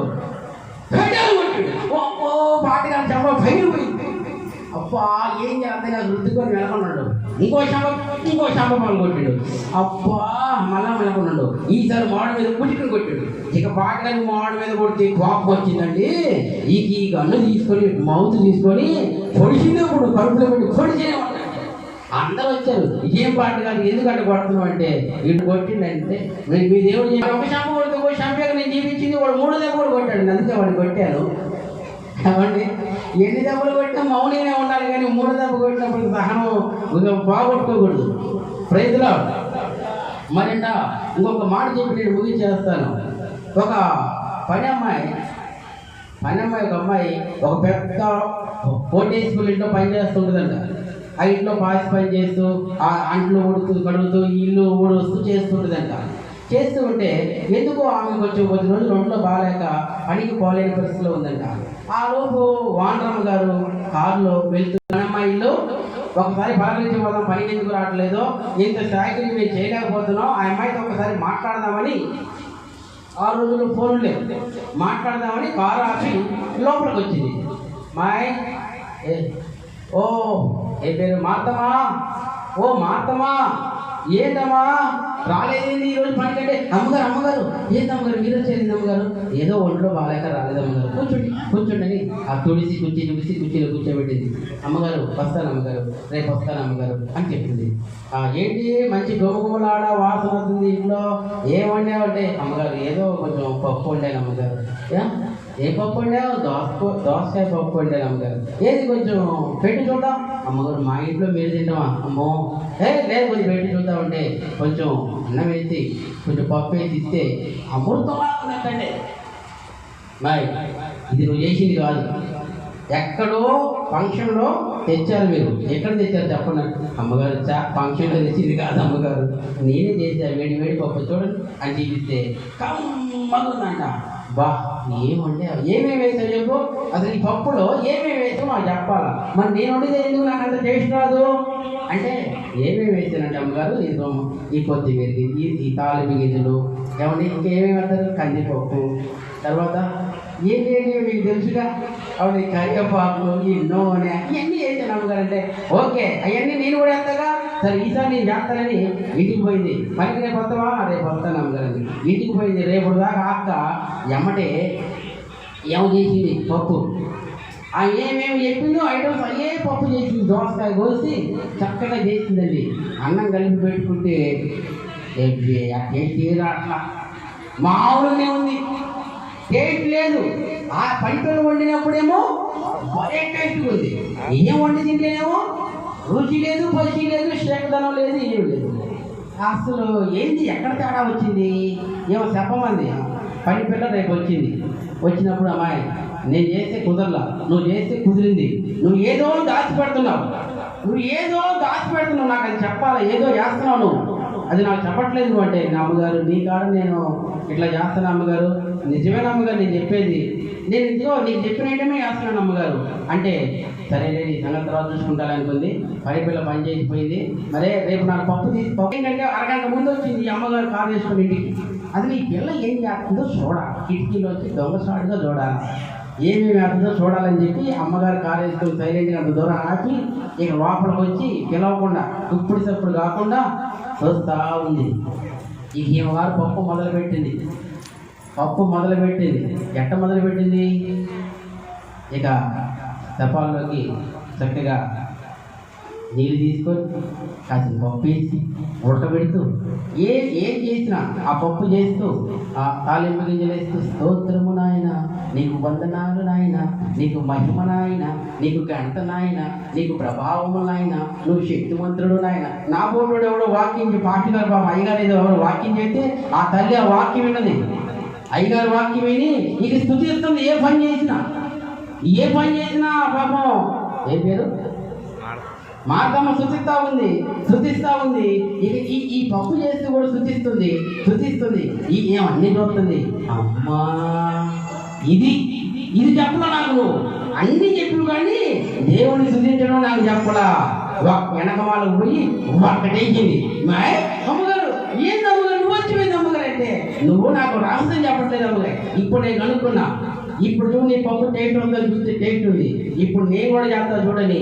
ఆమె ఇంటికి పోయింది, ఆమె దేవుడే తెలియదు, యేసుప్రభువే తెలియదు. కానీ ఆమె కూడా ఈ అమ్మ ఎన్ని స్థుతులు అయితే చెప్పిందో, యేసురక్తమే చేయం పప్పు వేస్తుంది, యేసురక్తమే చేయం స్తోత్రం హల్లెలూయా ఆమేన్ అంటే ఏమో ఏదో పప్పు చేసింది. అమృతంలాగా తయారైంది. గట్టిగా చెప్పడం భయపడతాం. Hallelujah praise the lord. పప్పు కుదిరితే ఇక వంటలన్నీ వచ్చినట్టే. ఆ తల్లికి పప్పు కుదిరితే పప్పు అసలు కుదరదు. ఎన్నైనా చేస్తారు కానీ పప్పు కూడా ఫెయిల్. అవునండి, పప్పు కుదిరిందంటే వాడికి ఆ తల్లి చేయి తిరిగినట్టు. దేవుని స్తోత్రం. ఒకసారి ట్రై చేయండి, శృతిస్తూ ట్రై చేయండి. అవును, రత్నకుమార్ మాస్టర్ గారు చెప్పాడు కదా, ఒకసారి శృతిస్తూ ట్రై చేద్దామని చెప్పండి. పప్పు ఇక మీకు కూడా తినేస్తారు ఇంట్లో అందరూ. దేవునికి స్తోత్రం. హల్లెలూయా. దావీదు ఉదయం లేవగానే స్తుతిస్తూ ఉన్నాడు. ఓబేదేదోము కుటుంబము స్తుతిస్తూ ఉంది. మనం స్తుతించినప్పుడు మన జీవితాలు దీవించబడతాయి, ఆశీర్వదించబడతాయి. ఈ కొద్ది మాటలు యేసయ్య మన హృదయంలో ముద్రించును గాక. ఆమేన్ ఆమేన్. దేవునికి ఒకసారి గట్టిగా చెప్పండి. హల్లెలూయా. ఒక నిమిషం స్తుతిద్దాం, కళ్ళు మూసుకుందాం, ఒక నిమిషం బయటకు వేసి నిలబడదాం. స్తోత్రమయ్యా.